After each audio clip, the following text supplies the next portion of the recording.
As you know, Third Floor Wars is a one-person operation. Every week I record, produce, and release podcast episodes and video content on both the YouTube and Twitch channels. Consistently creating new content isn't easy, and it requires a lot of focus and energy. It can be hard to find the balance. Too much energy and I feel amped, and not enough and I lose my focus and drive. And the thing is I'm not an energy drink guy, but I've started drinking a shot called Magic Mind. Instead of reaching for a second, third, or fourth cup of coffee to keep my energy levels, now I take this little shot every morning with my 1 cup of coffee and I'm set for the day. It's made me more productive during my day job, and it leaves me with more than enough energy and focus to make content for you. It has all natural ingredients sourced from the best suppliers they could find.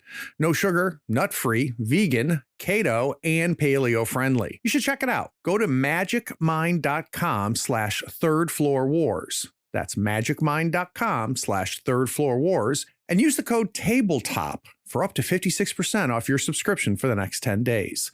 That code again is TABLETOP. Okay, do you have the energy to listen to the rest of the episode?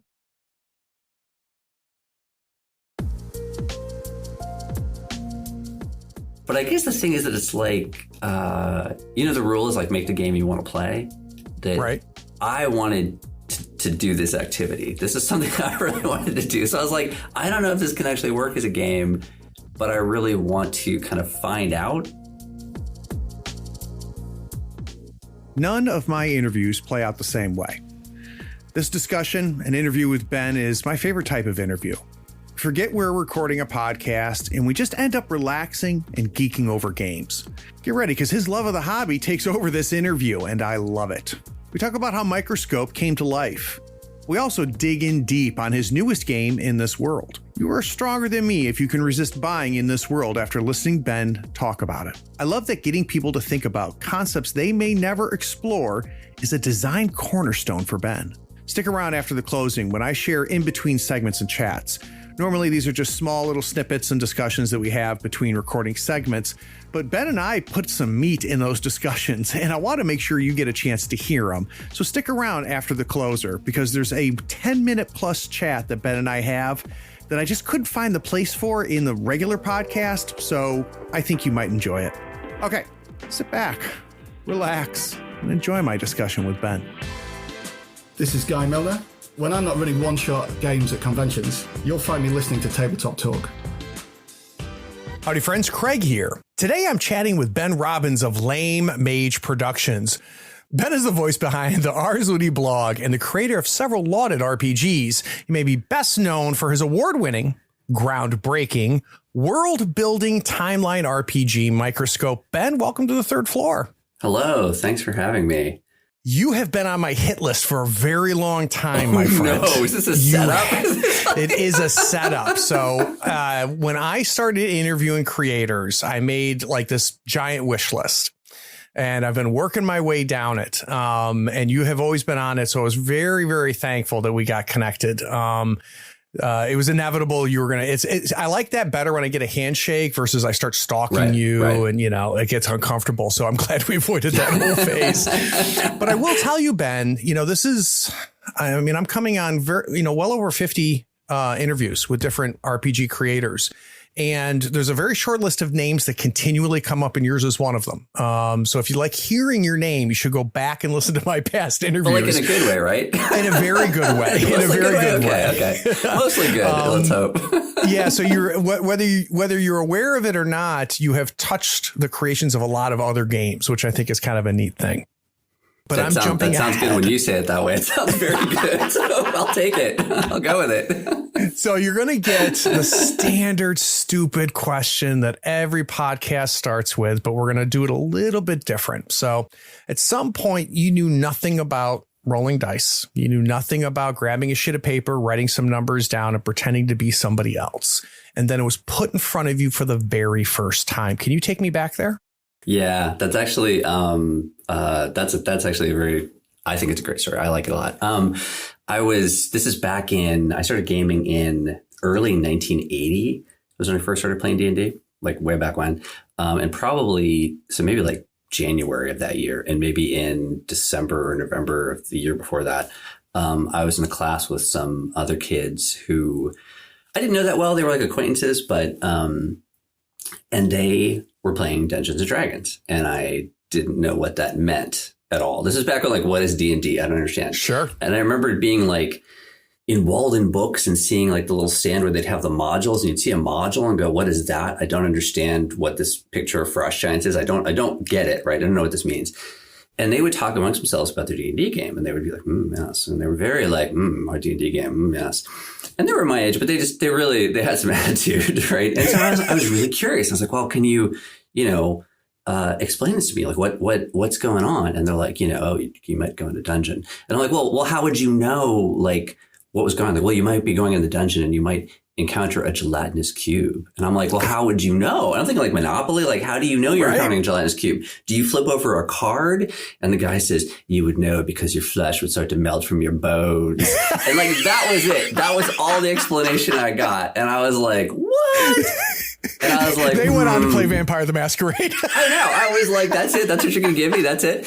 And so I got kind of like, And so my dad, bless his soul, basically took me down to, back then, like, game stores to get D&D. You went to hobby stores. You went to like the store that sold the trains. That's where you bought D&D. I don't know why.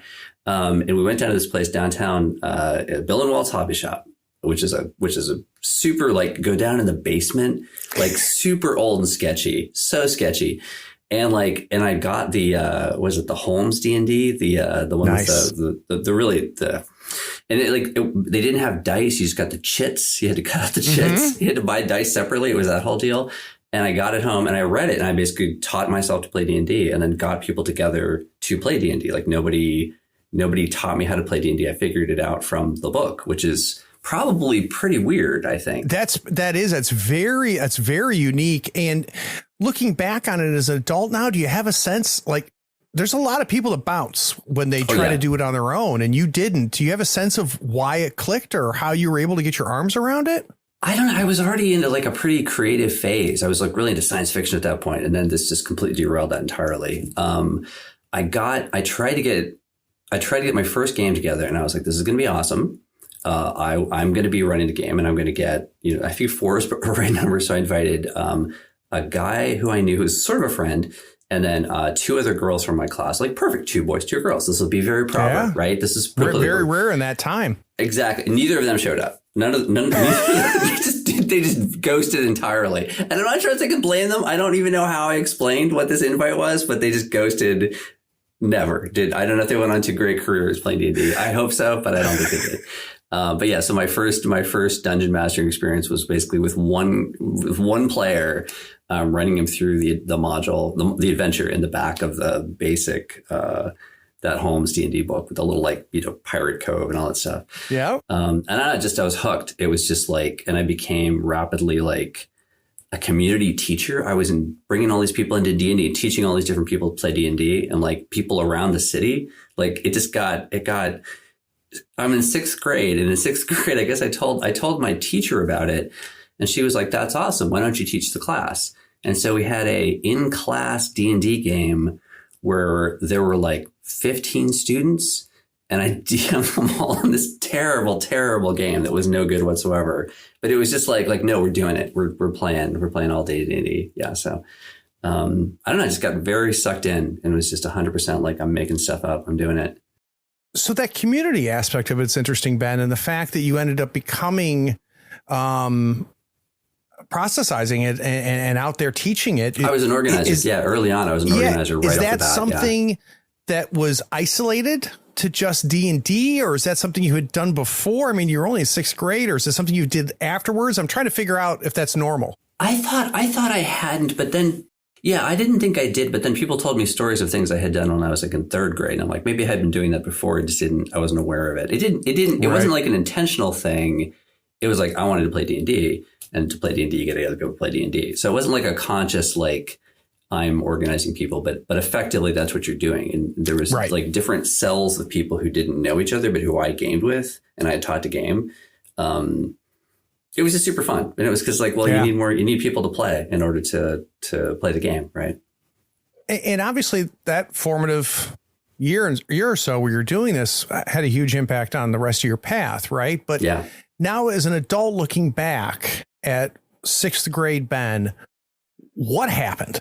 Like, what was it that you came across in that Holmes box that really, how did it get its hooks into you looking back on it now with, older eyes? It's flat out I think it's the very thing that I try to bring in my games now is the part that I loved about doing it as a DM.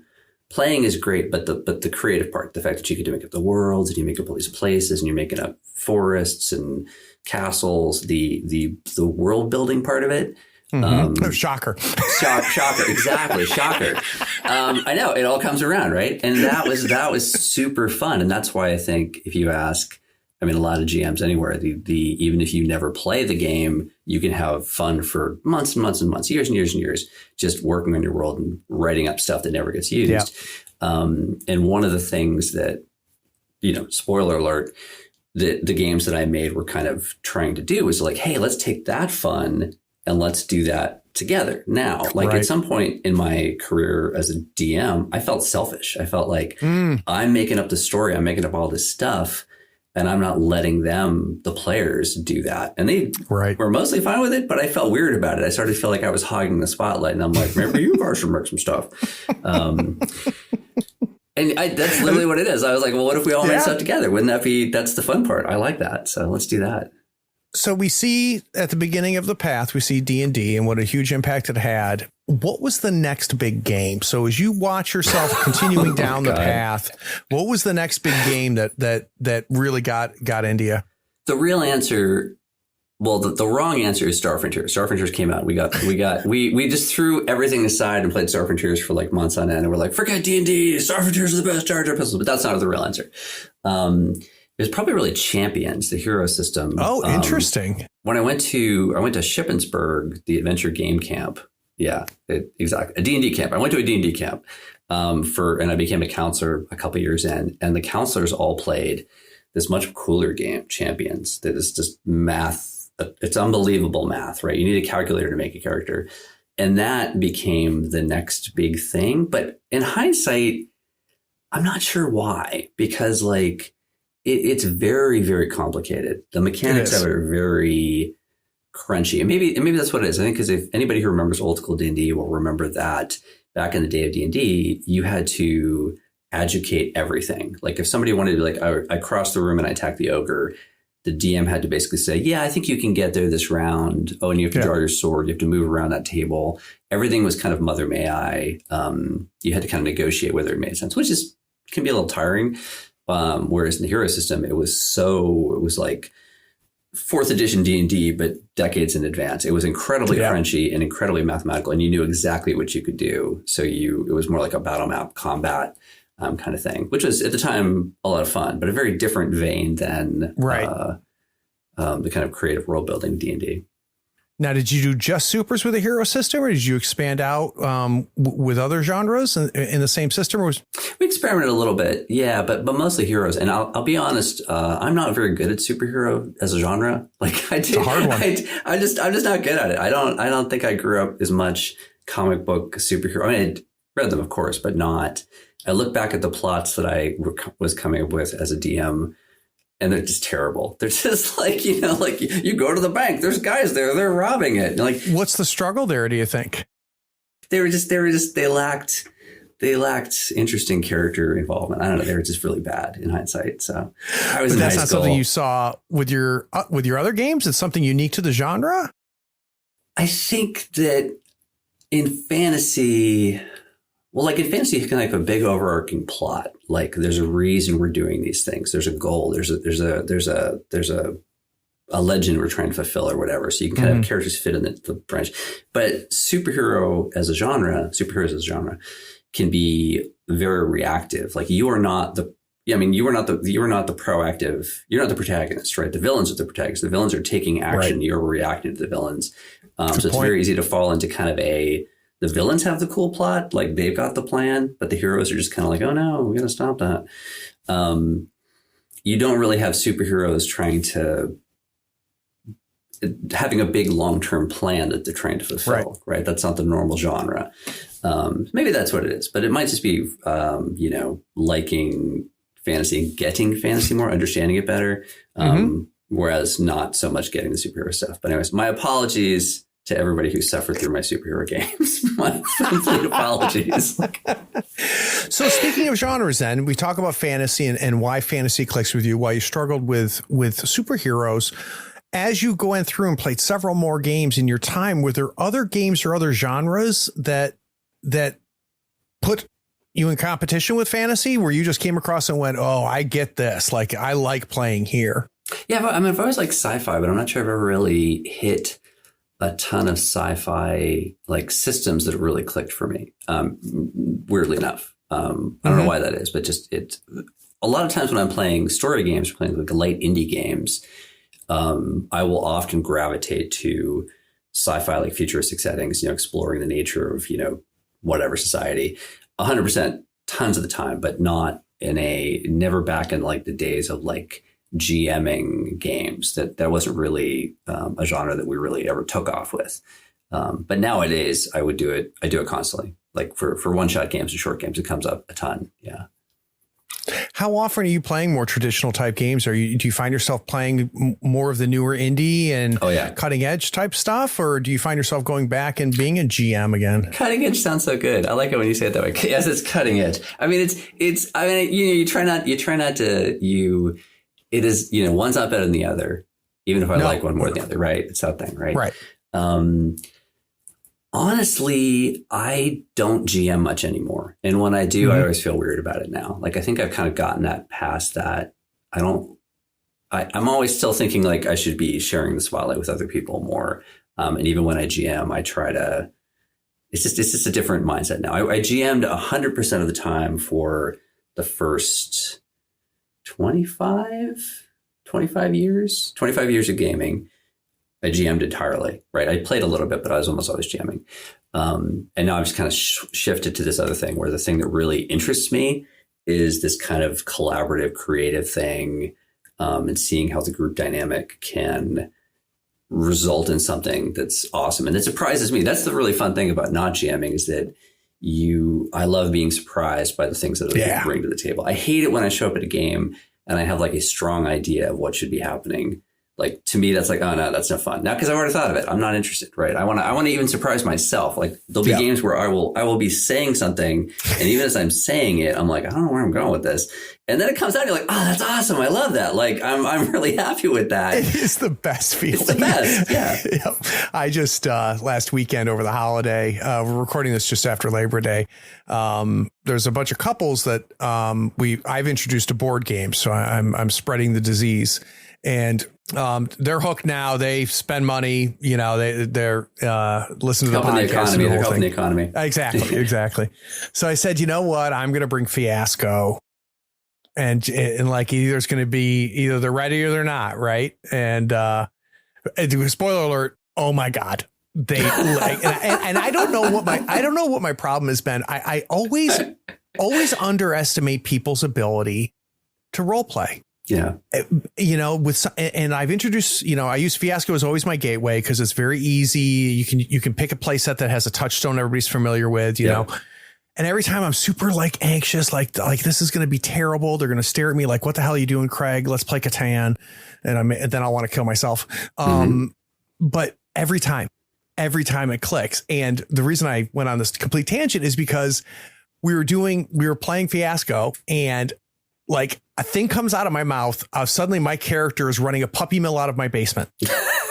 No idea where it came from. And as I'm saying it and watching everybody react, everybody leans in at the table, and I'm like, so I'm with you 100%. I love those moments where you're like, oh, now we're going to do this. It's just the best. In Fiasco, shout out to Fiasco, because the Fiasco, I think, like, you can make Fiasco's easy, Fiasco's a simple structure, whatever. I don't think that's it. I think the two things about Fiasco that makes Fiasco such a winner as a gateway is that it's real world. It's like, I'm a drug dealer behind the 7-Eleven. I get that. Everybody gets that. And the fact that failure is 100% embraced. Like, you can be a total loser. In fact, the more of a loser your character is, the better. And it just completely deflates that tendency that people have to like try to win or try to whatever. It's basically just like, oh, we're not doing that. That's not the point of this game at all. And I think that tapping into that mindset gives people the freedom just to kind of be like, just wacky fun. Yeah. One of my litmus tests that everybody's getting this is when they choose not to set the scene, but they choose the outcome, that they're going to set the outcome and they choose negative. They're like, yeah, that did not go well for me. And they choose. I'm like, all right, now we're getting this. Now we're going. Now we're doing this. And I think that's great. Another the whole choose the beginning or choose the end thing is another genius like steam valve escape for people who like, well, I'm not sure, because the thing you said about the underestimating people's ability to role play, like there are people who like have never seen a role playing game before, but they're just ready to think on their feet and they're ready to go and they're ready to do it. And then there's other people who might be even incredibly experienced gamers who are still not really comfortable doing that and who just don't have the temperament.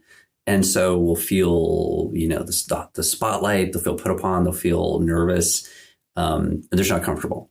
And so the idea of like, well, you can just pass it to someone else and let them frame the scene is genius, because it's like an out, right? You could be like, well, let someone else do that if you don't want to. I keep telling Jason he should make some more games. He's getting kind of good at it now. So I don't know. His day job at the garage is and the drug dealing. I mean, no offense, but the drug dealing is very. You're going to God bless you, Morningstar. Right? Jason will be pretty mad about this. So we've kind of gone beyond some of the traditional games, and now we're getting into some of what is called storyteller games. There's not a great name for any of it, right? But it's a different type of gaming. Again, continuing us back down the path, we're walking through the Ben Robbins Museum. We get to the next exhibit, right? This is your life. What is the game that blew your mind? When did you, because it seems like everybody has one where they came across a game and they're like, what the hell is this? And I need more of it in my veins. Do you remember what game that was? Oh, yeah. Yeah, that was a distinct. This was 2005. Ironically, it's when I first started actually like, hey, I'm going to write stuff for publication. But the stuff I was writing for publication for sale was like traditional stuff. It was like, this is Mutants and Masterminds modules or whatever. And we got a game called Capes. And Capes is, I don't know how to say this. It's like, it's good. No, yeah, superheroes, right. It kind of isn't, though. I mean, it is, but it isn't. It is. Yeah, you're right. That's ironic. That's very ironic. It is. In fact, I had just been running an entire second superheroes campaign right before this. That was kind of good. I was trying to redeem myself from my past sins. The thing about Capes is that it is simultaneously a very good game and honestly a way too complicated game. It's when you hear it, you're like, that sounds awesome. And then you start to describe how you play and it's like, wow, that is too much. Like you need about a third of that to play. So I have extremely fond memories of it, but every time I try to get it out to like play with people, they're like, that sounds great. And then you keep going and you keep going and you keep going. And they're like, wait, what? This is still one round? Are you kidding? Like there's a loop within a loop within a loop. What are we doing? What's happening? And I'm not kidding. I feel it's definitely a game that needs like the chopping block, like keep the good idea. The good idea is awesome. Yeah. But the point of Capes was it was the very first cooperative GM-less, like, it's very mechanical. It's like you put dice on index cards, you roll dice for conflict to take control of those narratives to be able to just, it's not just like tell the story. It's like you're vying for control of parts of the story. Yeah, it's a game. It's a game. It's a proper, like there are mechanical ways to achieve your goals. Yeah. And we had kind of like just like a mind opening experience with it where it started off not good and we were really locked into our preconceptions. And then we just kind of like click, like just broke out and escaped into the wide universe. And it was like we were doing a different, I think I did it first. And the other players at the table looked at me like I had two heads and it was genius. So part of it, to explain the story a little bit, is like you in each round, you come back again, you play your character again, but you don't have to play your own character. You could be like, well, I'm picking first. I'm going to pick your character. I'm going to take your character. So this is this great, like, oh, I'm returning as the character you played last round. And there's a way to prevent it or whatever mechanical thing. But the point is we did like a dumb bank heist bit and then we jumped back in time. We're like, this is dumb. We're going back to ancient mythology. It was dumb robbers in an alley stealing a jewel. And it was really dumb. And it was like a fight. And I'm like, well, this is stupid. So then on the next scene, and this is actually, this is foreshadowing. This is going to come up again. This leads into Microscope. So then it's my turn to frame the next scene. And I'm like, okay, yeah, it's that jewel, but now it's 5,000 years ago in ancient fantasy times, where we see where this ancient jewel came from, right? So we've jumped into like the king's court thousands of years ago. We have this whole scene where like all the heroes, now just made up a bunch of fantasy heroes and we're arguing over who should do this quest, whatever. Still good, but we're still kind of like, we're still just kind of doing normal things. And then in the third scene, one of the other players was like, your character did really well last game. Your Hercules-esque character. I'm taking that character. Ha! Interesting. And they took it. I was like, oh, okay, yeah. Okay, well, I'm going to come back in. You're like this Hercules character. Well, I am basically Zeus. I'm your dad. I'm a god. and I'm in this scene. And it was like traveling through a mountain pass being attacked by bandits was the premise. I'm like, well, I'm Zeus. I'm not really in the fight. I'm just there to check on my son and see how he's doing. So I'm like, hey, son, what's up? And just leaning on a cloud. And it was just the look on her face when I said that, of just like, ugh. And it just, the whole scene. And then later on in the scene, she like spent a point. She's like, well, fine. I'm the Hera analog. I'm your, God.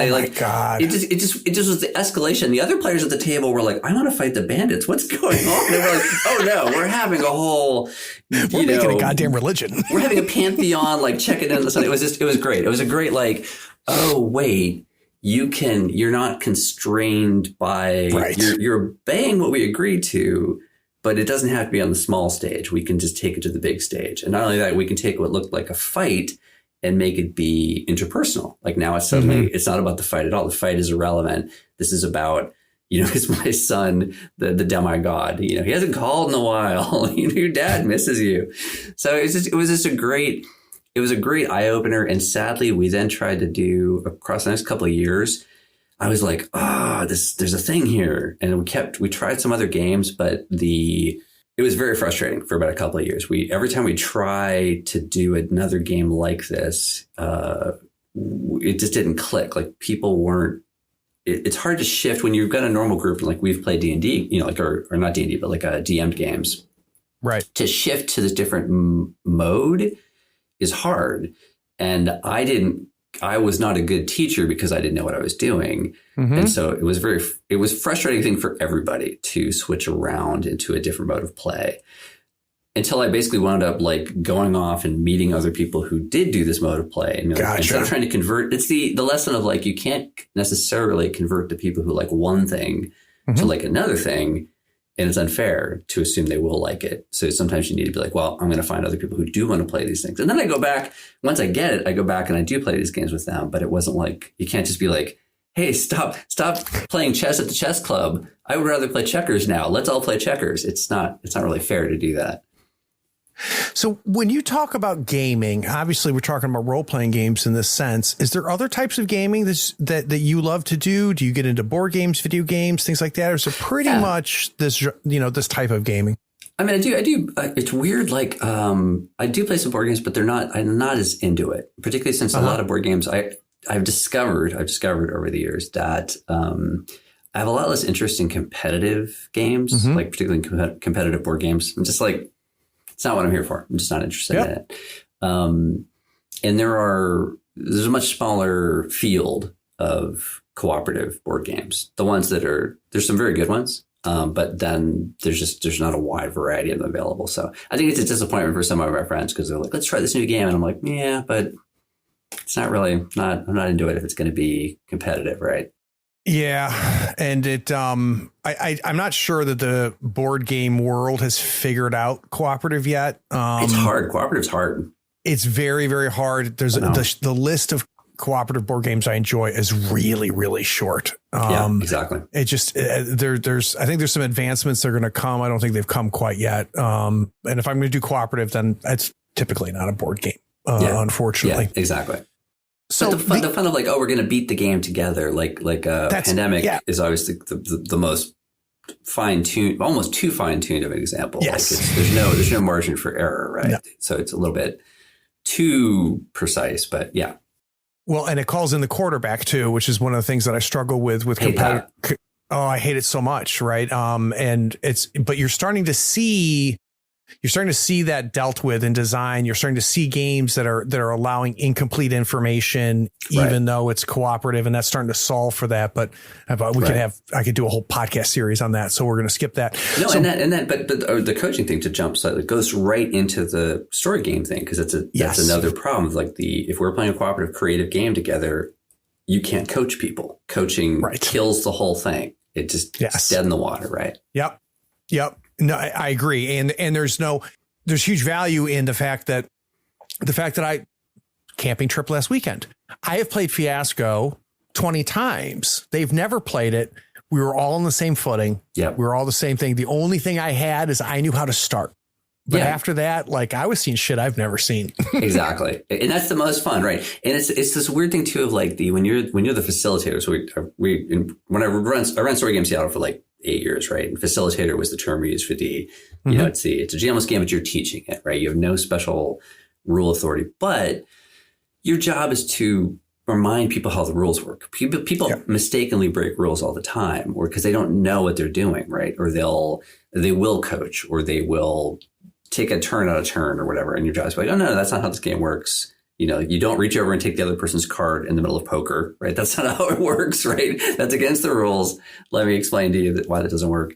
And that's an incredibly valuable. It can be very difficult, but it's incredibly valuable. And if you do it well, it looks like it's not even happening, right? It looks effortless. Yeah. Yeah. No, it's very, very true. So Ben, the easy question would be, Ben, when did you become a professional game designer?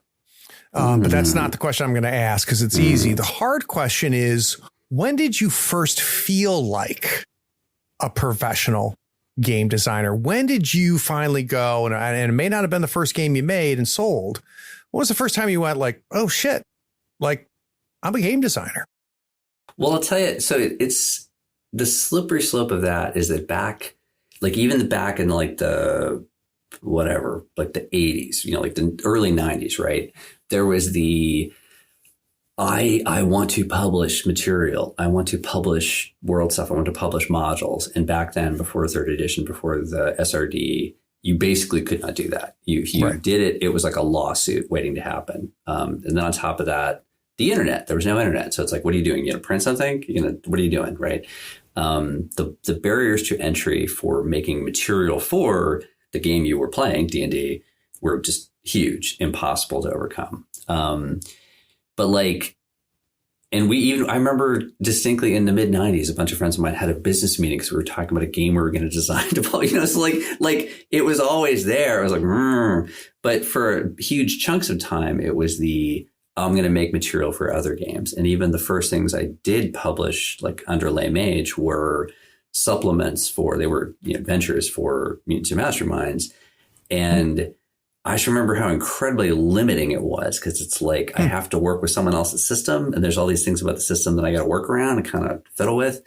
So it's like we talked about making our own system a million years ago, but it was a terrible idea. I was like, we got nothing for it. But to actually like the urge to like, now I want to actually make a game came, I think, after like we went to Gen Con one year, and it was when we really started like full bore hitting the indie game circle and like meeting, like I met Ron Edwards and played a demo of a game with him that was just hilarious. 'Cause it wasn't even his game. It was we wanted to play a different game, and he's like, well, that guy's not here, but I'll run a demo for it. What the heck? He was just like, sure, I'll do it. That'll be great. Let's go for it. And we had such a fun time. And it was because it wasn't like a demo at all. It was like, we're just playing a game. It was great. Yep. But at that, one of the indie booth things, I bought a game. I think it was one of his, like from some competition. The game was called, what is it called? I can't remember the name of it, but basically it'll hit me in a minute. The game is about two people who have a love affair, and one of them is a murderous were-rat. That's the premise of the game. Every time you play this game, that's what it's about. It's about a love affair where one of them is a murderous were-rat. And you're like, what? Amazing. Like, that's the game? And it's always about that. Every time you play, that's what it's about. That's great. And I was like, and I remember reading it and being like, one, this is totally bonkers. But two, the kind of realization that like, you could make a game be whatever you wanted. Mm-hmm. You didn't have to make it a universal system. You didn't have to make a D&D parallel. You didn't have to make a universal combat system. You could pick as finite of a topic as you were interested in and make a role-playing game about that. And that was like, particularly with such a terrible idea as it's a romance with a murderous were-rat. It was just a real like, wow, I can do kind of anything I feel like doing. And then this led down this corridor of like, well, wait, what do I want to do? And suddenly I started working on things. I was like, well, what do I want to do this? Do I want to do this? So it really was like and it's like 2008 or 2007, one of those Gen Cons. And it was really like, because I was already publishing, I was publishing stuff that was like, you know, adventures modules. Right. And that then led to the trouble. So guys, the Insider Insight series allows me to sit down with designers, developers, artists, writers, and creators and learn how they approach their work. I try to understand their process, inspiration, and the methods for crafting their creation. We've got a lot to talk about with Ben. When we come back from this break, we're going to talk about a little game called Microscope. We'll be right back.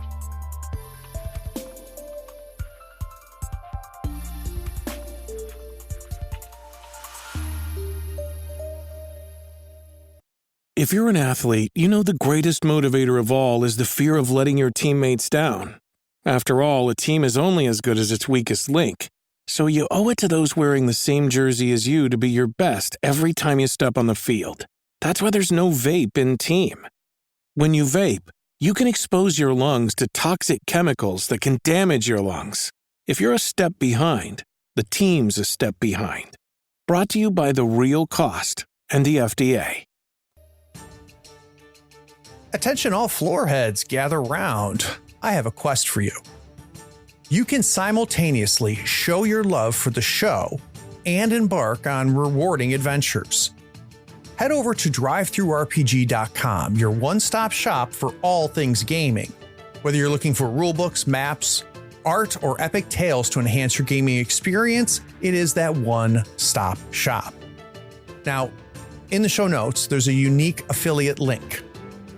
Every one of your purchases directly supports Tabletop Talk if you use that link. It's like casting a powerful spell that helps us keep the podcast going strong. So next time you're itching for a new adventure, follow the affiliate link in our show notes or bookmark it now in your browser. It can be your portal to everything on DriveThruRPG. Now let's get back to the show, but please support the show by using that DriveThruRPG affiliate link next time you are shopping at the site.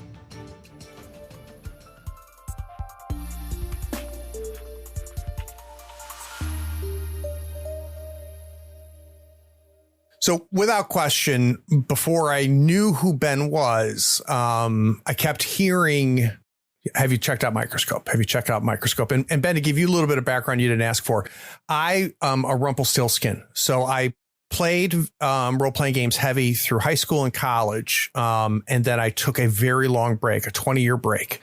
I came back to the hobby right at the beginning of COVID. And I'm like, what the hell have you guys been doing? Like, I left Champions and GURPS and came back to this, right? And the first, like, the first game I said, I want to get back into RPGs. I missed them, right? So I did what I was familiar with. I bought 5th edition or whatever it is of GURPS, started going through it, and I'm like, God, I remember loving this, but like, this isn't clicking for me. And on a whim, because of the art, I bought Blades in the Dark. And so I start reading that. I'm like, what the fuck is this?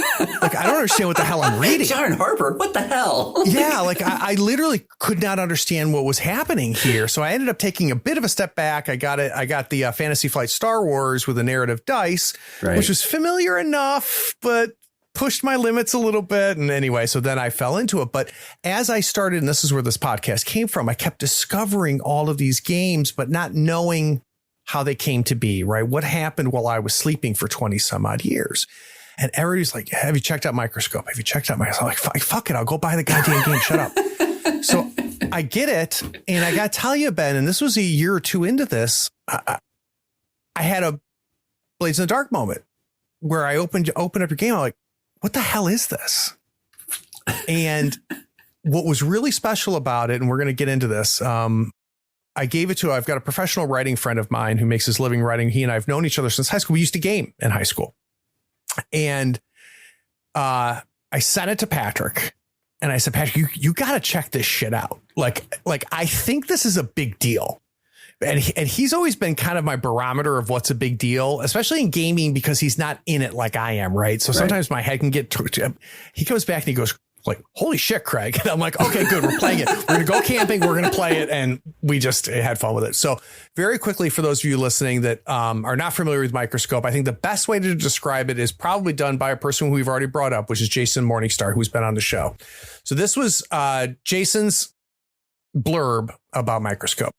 Ben Robbins' Microscope may be the clearest written game text I've ever read, which is helpful because it's also one of the most innovative games I've come across in a long time. Microscope engagingly challenges assumptions and upends long-held conventions of play while delivering a singular and satisfying evening of gaming. And quote-unquote fractal role-playing is no joke. The minute you finish, you'll want to dive back in and explore some interesting sliver of the vast history you just built. And boy, every word of that is true. And I experienced it first time when Patrick and I started playing it. So Ben, at some point, there's nothing even remotely related to Microscope was ever in your brain. And then something started scratching. And now you know that was the origin of Microscope. Can we go back there? What was that initial scratch?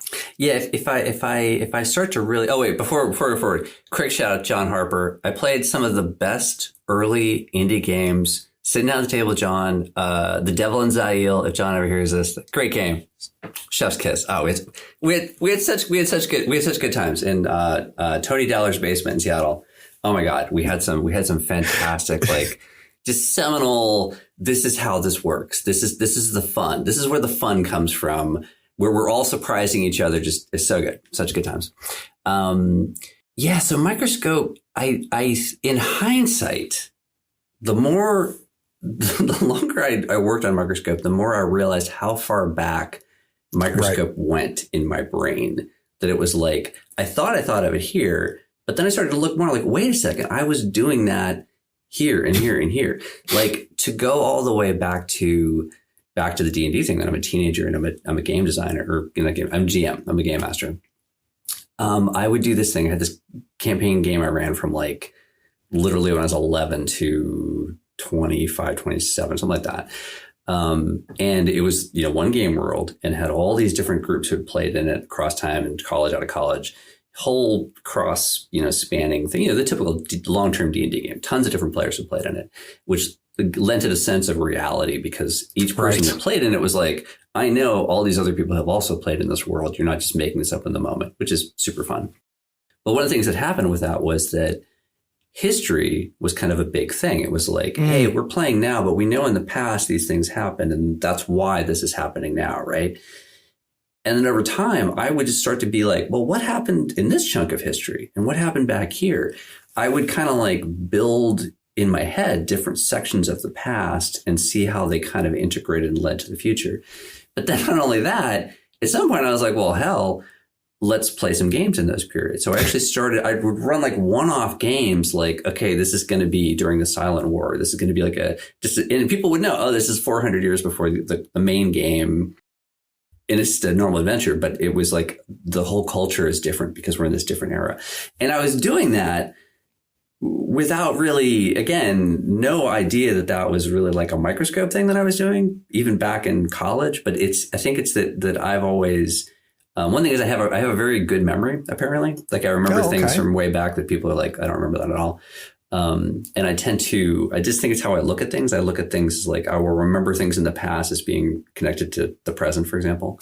But so the habit, I got this like building and looking at the different timelines. And then the superhero game I was joking about, the later superhero game, had a similar thing where it's like, oh, I'm looking at how the blocks of history in the past kind of connect. So it's like, I think I was subconsciously doing it a bit even before I properly did it. But what's interesting is that I'm not sure that's really the interesting part of Microscope. That I think that the thing that really kind of was like, no, this is worthwhile as a thing, is that as I was kind of digging into like, is this even possible? Can this even work? Can it even be done this way? Can I make a game where people can go back and forward in time and make stuff up? was this kind of realization that it wasn't weird at all, that it seemed really weird, but it's not weird. Like, think of like you're in school and you learn about a topic, right? The first time you're a kid and someone tells you, hey, there was World War II, there's this thing that happened. You know, we fought the Germans and the Japanese, and, you know, it was a really big war. And you're like, oh, okay. And then later on, you learn more about it, right? You never learn things in chronological order in the same level of detail. You learn a big superficial chunk of knowledge. And then later on, you get more information and you kind of drill down. And then later on, someone's telling you about, you know, sinking the Bismarck. You're getting into some very detailed thing. But as I was working on the game, I was like, wait, this is kind of naturally how we approach data. Interesting. You know, like it's because part of it was when I was making it, one of the big fears I had was that, like, this is just simply impossible. Players, I'm going to confront players with this and they're going to go, this is bonkers. I don't even know how to do this. Yeah. And the first time I played it, I was like sweating bullets. Like, is this even going to work? Oh, but before that, I'd been working on it, and I tried a bunch of different things, and then I was like, I hadn't told anybody about it, so I told my dad about it over Christmas. I was like, my dad, really smart guy, right? I was like, I got this thing I'm working on, and I told him, I was like, here's the thing, and then I told him the idea, and he got it immediately. He just was like, he totally understood what I was getting at, and it was, I was like, thank you. And point of comparison, because then, like 2 months later, some very good friends of mine who are also very smart people, they knew I was working on a game. I hadn't told them a single thing about it. And I said, hey, we're going to have a meeting. I'm going to let you in on it. I'm going to tell you what it is. And we had to sit down, the three of us. And I told them, and they looked at me like I was crazy. And they just were like, okay. And I mean, to their credit, we then played it like a month later, and they had a great time, and they were completely converted. But it's that it's not necessarily plausible when you hear it to go like that sounds maybe like a thing, but would that work? I don't know. Yeah. And I can tell you, Ben, having experienced that was something that was in my head as I was reading it. And what I've said to more than one person is, buy it, read it, and then don't stop. Go grab a stack of cards and get some people together. You have to start playing it. Yeah. It's a game you can't just read. And not all games are like that. There's some games you can just read and get a lot of value from it. But I'm a firm believer with Microscope. You have to grab the cards. You got to start doing it. Yeah. Because I didn't get it till I played it. Yeah. Quite honestly. And I don't think I'm alone in that. It is. But I feel like we've skipped a step though, Ben, because we've talked about how the seeds of this was scattered all throughout your early years, and the fact that you loved the world building, you loved the timelines, you loved the shared worlds, the pseudo West marches. There's a history here and things have happened. What I don't get a sense of is, when did you first go, but could this be a game? I feel like we skipped over that. It's like, I think right before this, I was working on, I was playing a game, and I was like, oh, we could do like a God game where you were gods, and you were like, let's make the mythos that the gods were in. There was this kind of like middle step of like, and then I was like, wait, did it have to be a mythos? Could it just be like, no, does it have to be like we're telling stories about the past? Could it just actually be the past? Like, could it be, and it's weird. So like the year of 2008, I guess, was the big like formative, is this going to work as a game in my brain, where I'm just kind of like, I was looking back over the notes I have from that period, and they're just like, again, is this even possible? Is this even a game? Can this even be a game? But I guess the thing is that it's like, the rule is like, make the game you want to play.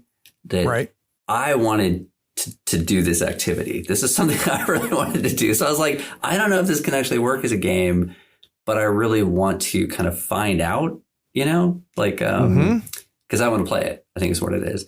And again, I think there was a certain like I said, just a strong doubt that this could be. I'm not sure why. I'm trying to put myself back in the mindset. I think once you think like, it's like, okay, on one hand, maybe this is a terrible idea. Right. Or maybe this is a great idea. But now that I've looked at it, I can't look away. I can't not completely understand. Proceed. If that makes sense. Yep. It does make sense. So we're going to use my fresh eyes a little bit to help sort that out a little bit. So it's going to sound like a weird question, but I think you're going to understand it. Was it always a role-playing game? I'm not sure in it your is mind? now. People still argue if it's even a role-playing game or even a game. Yeah, I could see that. Yeah. Oh, 100%. People, there's the early reviews are like, no, not a game. And I like, hey, whatever you want to call it, that's cool. Good reviewer voice. I like that No, impression. seriously. There's one review. I don't want to jinx it, but there's one review that still just, it warms my heart. It hates Microscope so much. So Vincent Baker has a very good definition of role-playing games, which I think is like, it really clicks with me. It's rock solid. And it's a lot of people say, oh, a role-playing game because you're playing a character and the character advances, whatever. I think that's what the word role-playing game means, but that's not what we actually do, right? What it is, yeah. And his definition, I'm getting it wrong, my apologies, but is that a role-playing game is a game where we all have to agree about imaginary fiction for the game to work. And if we don't agree, if we fail to agree about the fiction, the game falls apart. And it makes sense because if you look at something like, hey, we're playing a board game that has little elves and paladins or whatever, but it's a board game. We don't have to agree about anything. The board game controls the state. But in any version of D&D, if you don't agree you've walked into a dungeon in your head, if you don't agree there's a forest in your head or a dragon has shown up, then the game falls apart immediately. Yep. And by that definition, it's definitely a role-playing game. And also, this is the part that people don't think about. If you think of when you're the GM in a D&D game all those years, you don't have a character. You're doing all this world building. You play a whole variety of characters at the drop of a hat. Good point. You're playing Microscope, right? You're doing all of those things. And so to say that a GM is not playing D&D is weird. Like, of course you're playing. You're one of the players. You're just a special kind of player, right? So I think, one, I don't think it's worth arguing about, but if you ask me personally, it's absolutely a role-playing game, or as much as any game is a role-playing game by that definition. So, and it's another example of I wasn't sure when I read it, but I was sure after I played it. And for those listening, again, you may not be familiar with Microscope, but at a very high level, and this is a terrible description of it, but I want to give a little bit of context. You are essentially creating a timeline. And there is a process and procedure in place to pick beginning, middle, and ends, and this is where the fractal comment that Jason has also has beginning, middle, and ends, also has beginning, middle, and ends. And you end up creating this timeline that is easy to do as you're playing Microscope and stunning when it's over, because you step back and you look at what Isaac Asimov level creation you have put together, but it was all done procedurally in small ways. And I think the part that I appreciated, and I'd love to hear if this was always part of the design, Ben, the part that really surprised me, that I don't know if I didn't believe it when I read it, but it became an important part of the game, is when I found myself actually doing scenes. Yeah. When I found myself going back 200 years to define this moment, you play this character, I'm going to play this character, you play that character. Let's figure out what happened. And again, bringing up the camping thing, like Fiasco, it's just like, I didn't expect me to end up putting on these skin suits and giving a shit so quickly. Yeah. Exactly. And have it matter so fast. I didn't spend 3 hours creating this character. Yeah. This character is on a note card that didn't exist. It had no ink on it 3 minutes later.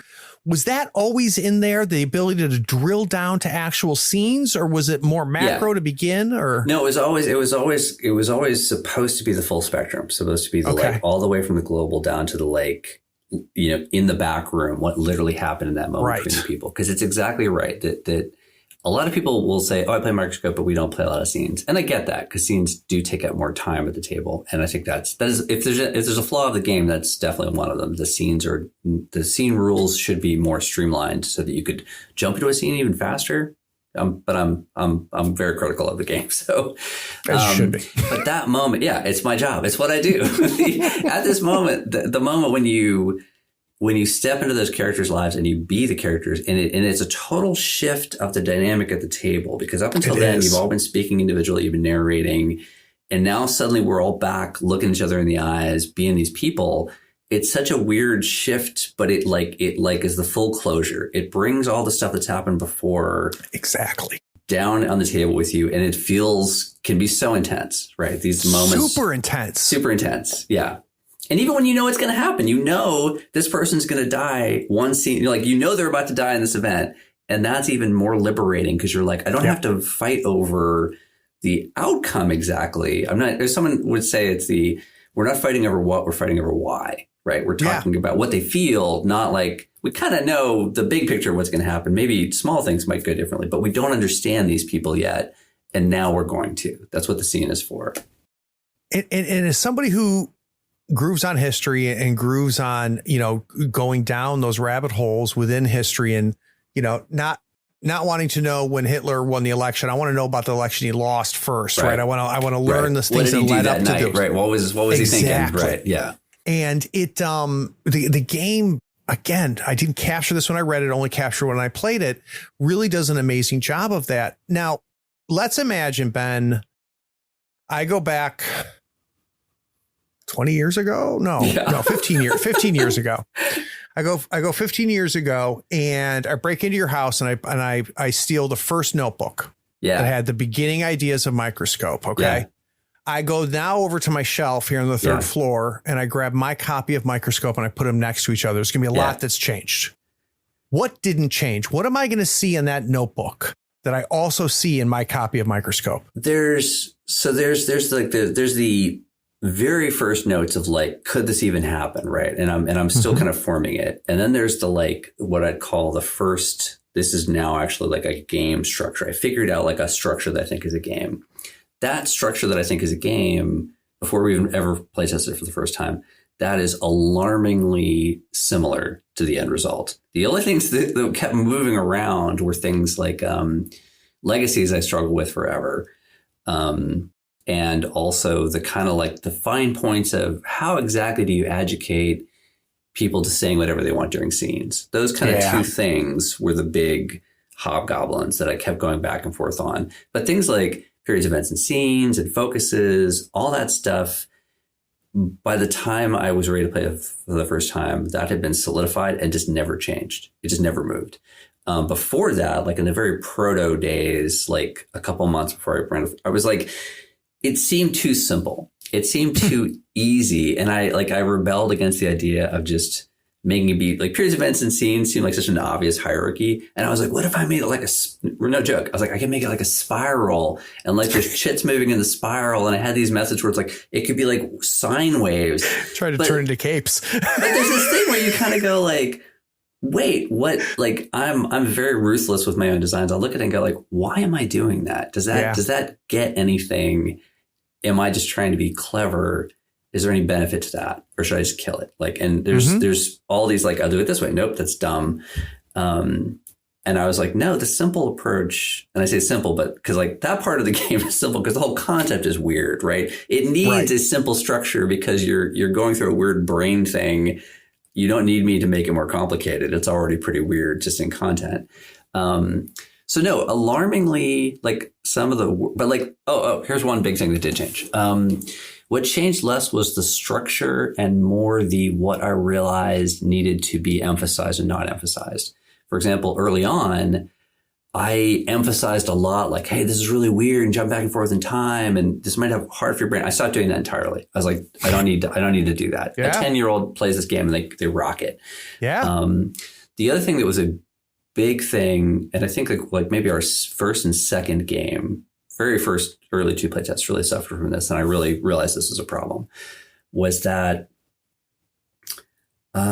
you couldn't have it be a Rashomon game. You couldn't have it be like, well, maybe it's this or maybe it's this. Like, I'm not sure if that's true. Maybe that's just from their point of view. I realized almost immediately that had to stop. That the game, because the game is asking you to embrace so much information, you have to know the information you're dealing with is true. Like if someone says it, it's true, right? Yeah. Like there's no like vagary to it. Oh, that's a good point. Wow. We did it the other way. And it was like, there was like, well, we're not totally sure about this part yet. And like, we're unclear how this turns out. I was like, no, that kills it. That makes it impossible to work with. And so now every time someone makes an event and they'll be like, they'll kind of leave it hanging. Like, no, tell me what happens. Like, do they win? Do they lose? Like, end the event, like wrap it up. paint a complete picture. The paint a complete picture I realized very quickly that was essential to making it even doable. And once you do it that way, people shy away from it. People want to leave open-endedness. Like, well, maybe he's dead. Maybe he's alive. Like, no, just tell us. You're like the God author. Tell us. Give us clarity. Clarity is the most important trait. Clarity. I don't care whether you blow up the city or not, but I want to know if the city's blown up or not. And the scope of this matters here because I can understand that tendency of saying, I want to leave things open. I don't want to close things off. I want to explore them. Right. You have got a shit ton of stuff to explore. So let's close that jar. Let's open. There's like 10 other jars. And then the flip side is the realization, like, wait, because of this design, you can never actually close the jar. You close the jar. Sure. I just go back here to before when the jar was open. I go, you blow up the city. I go to before when the city was intact. The realization that nothing people did actually closed off avenues was like, oh, wait, go for it. Like, and I think that's something people then, once they realize that it's this weird contradiction. You have unlimited power, but your unlimited power is not actually detrimental to other people. It's like you make something big happen and people are like, okay, well, I'm going to go back over here. I'm going to go over here. And why you have to play. I'm telling you guys listening, you don't realize this reading the game. I didn't, at least. Maybe you're smarter than me, but I had to play it to see this. Now, I want to go back and capture something that you mentioned, and this was legacies. You said that was a struggle. I want to, can we drill down into that? So when did it become a hill? How long did you push the stone up it, and how did you get it over? So can you walk me through? Time. Yeah, like this thing. So there's this thing that I find happens pretty much all my game designs, where I'll get 90% of the game is done on the first play test, and it's just, the structure is right, and I get it all. And then there's some little last bit. It's often not even the important parts that I just beat my head against for like a year and a half, and I just can't get that part right. But it matters. It's like it's not even the load bearing members of the game, but somehow I'm just like, I can't figure this out.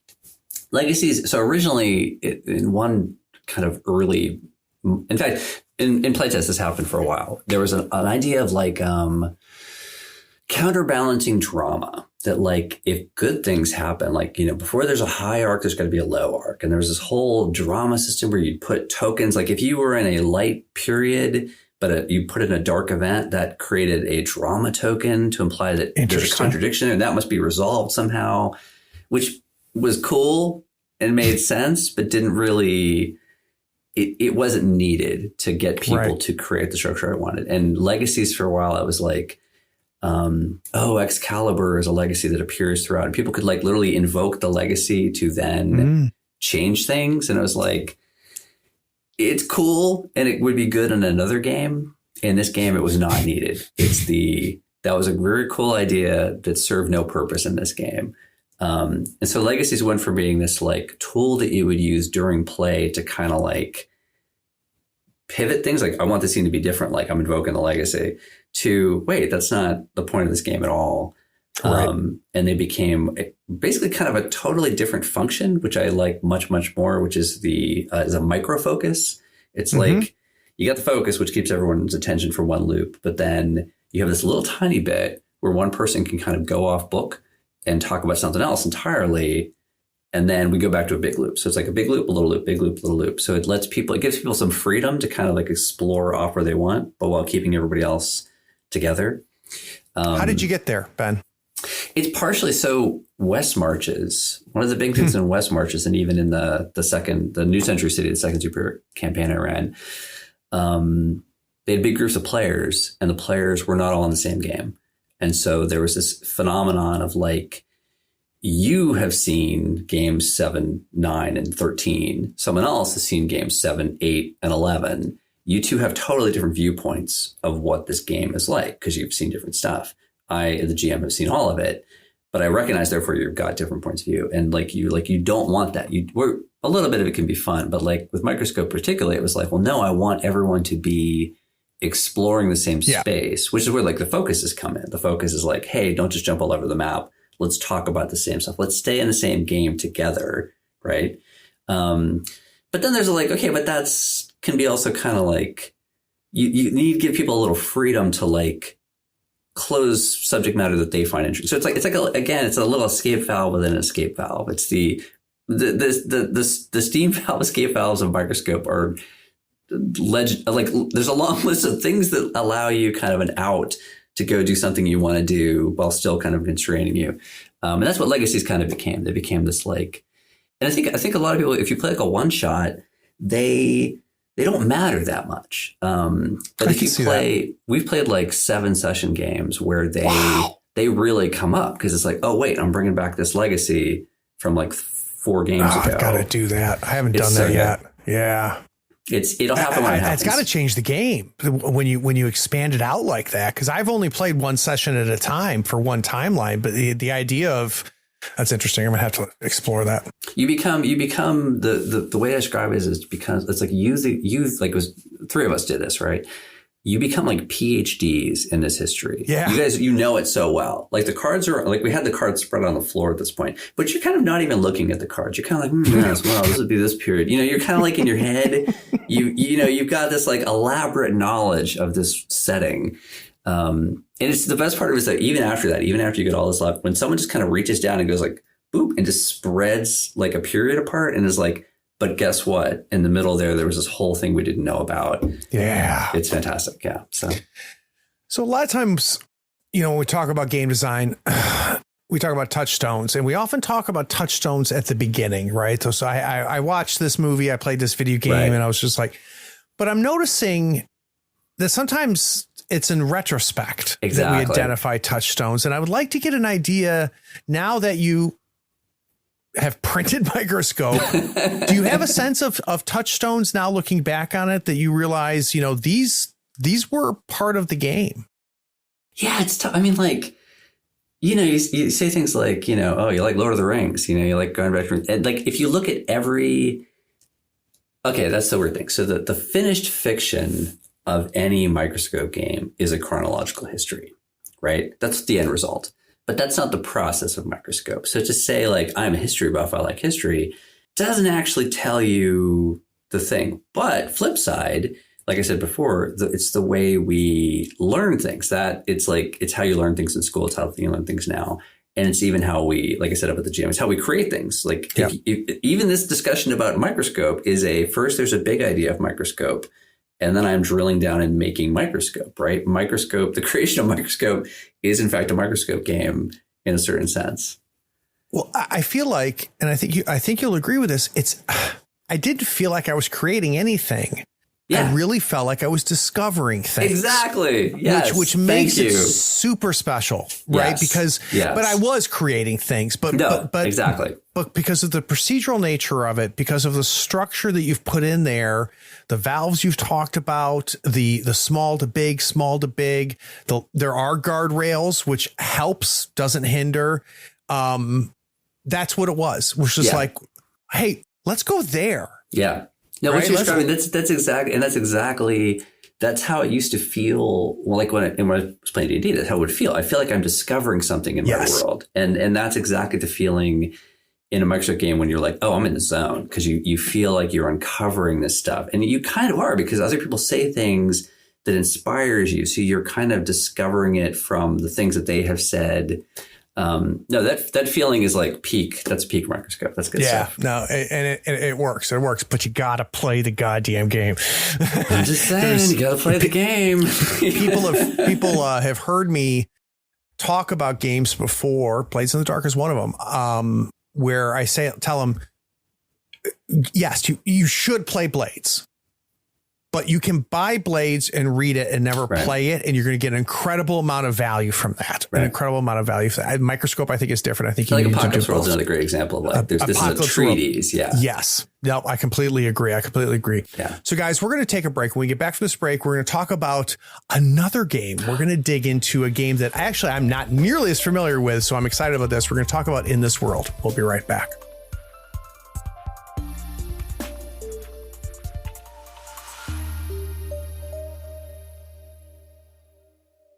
Hello, friends, and welcome to the Writer's Room, where you can find all sorts of adventures, antics, and escapades for the 7th Sea TTRPG. I'm Zoe Jackson. I'm Evan Ackley. And I am Patrick Keefe. And we're here to tell you the stories of 7th Sea. If you enjoy actual play podcasts featuring adventure, drama, and swashbuckling heroism using music and dynamic sound effects, then you've come to the right place. Not only do we bring you stories from our 7th Sea gameplay, we also discuss the mechanics of the game in special episodes called Notes with the Narrator. To learn more, our Linktree link will be in the bio, and that will help you find us on your favorite podcatcher, as well as support us through our many different platforms. Won't you join us?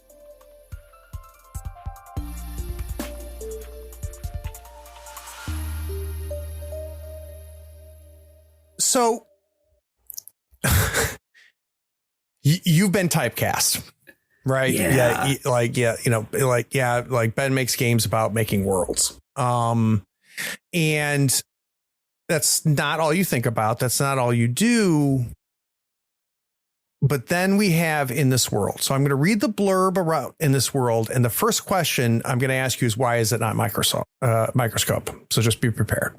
So here's the blurb. Nations have borders. Police have badges. Dragons breathe fire. And you work for money. That's the world we've come to expect. But in this world, the world we create together, we can question those assumptions and imagine alternatives. Instead of just making one world, we'll make a whole string, each exploring a different slice of what could be, all in a few hours. I could change a couple of those words and sell Microscope. Yeah. So that's my first question. Having not read or played this, why isn't this Microscope? So let me put it this way. You know, like when someone tells you, like this is what happened in my game. Like, I played a game last night and this is what happened. Let me tell you a series of events. You know, we busted in, you know, I got my sword out. There was a guy and, you know, he got the treasure, whatever. That's the fiction that you describe. But the way you arrive at that fiction could be so different with different games, right? So even if I said it's a game about a relationship that just broke up and one of them might be a murderous were-rat, I might arrive at the game in a totally different way. And that's like the most trite way of saying the method of In This World is nothing like the method of Microscope. Got it. Okay. And not only that, but even in this case, more so than you might realize just in this brief talk, the output, the fiction you get is very, very different as well, in the sense that with Microscope, you spend all your time laboriously putting together this intricate clockwork puzzle of one history that gets more and more complicated as you go. And in this world, and this is going to sound a bit bonkers because it kind of is, you make a world and then you just throw it away. You just take that piece of paper and you put it to the side and you say, awesome, that world was great. Now we're going to do it again. And they have no connection to each other. They're not fictionally related. And it's back to the steam valve thing. It is utterly liberating. This game has been like just so much hot fun right out of the gate that people who are like, oh, I'm tired, it's late, I'm not sure I want to be creative. And I'm like, oh, we'll just start playing in this world. We'll see what happens. And like, bang, bang, bang, bang, bang. An hour later, we're like 3 worlds in, and everyone's like, oh my god, that's cool. It's like, I love Microscope. Don't get me wrong. Microscope it's the work of my heart. I love it. But I recognize it is. You know, it's a big endeavor, right? You're getting into this whole thing. It requires a certain amount of brain power to keep it going. There's a whole bit of like getting the ball moving in the first place.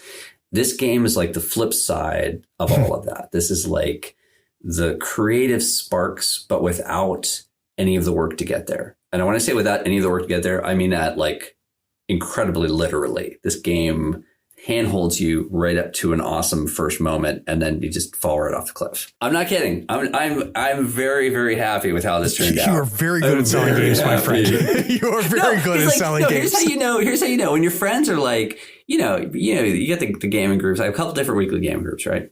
People show up and they're like, oh, I'm tired, whatever. But they're always like, well, but I would play In This World. I would do that. That's a big deal.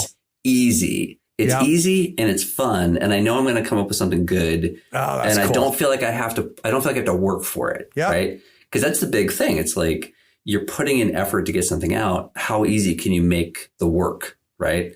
And not only that, but then how much can you feel like what you made is awesome? Like, can you really feel a sense of like that was not just awesome, but like, I feel like my brain's working. I feel like it's making me think. It was fun, and we didn't waste time. Right. And like, you we, feel like you kind something. of maybe thought about the world. Like you kind of, cool. and honestly, I mean, jumping back to the, like, what the heck's the point of this game? The sub point, the hidden point, the like why I really made the game is because it's like, I want people to think about the world. I want people to think about things like, what's the deal with pets? Why do we do it this way? Why do we have pets? Why do we have animals living in our house? You know, like questioning things that we just don't think about all around us constantly. You know, why do laws work this way? You know, like very Larry David. It's all of this stuff, but but indirectly, don't just be like, hey, you know, what's over there? They're playing food, right? To kind of like let people. And it is amazing. We've had, I mean, some of the worlds you make are just kind of fun, but sometimes people say things that are just like profound. Like, interesting. We had like an early game where people were like, hey, let's do like religion and souls. And I was like, okay, let's do religion and souls. Big ask. Let's do it.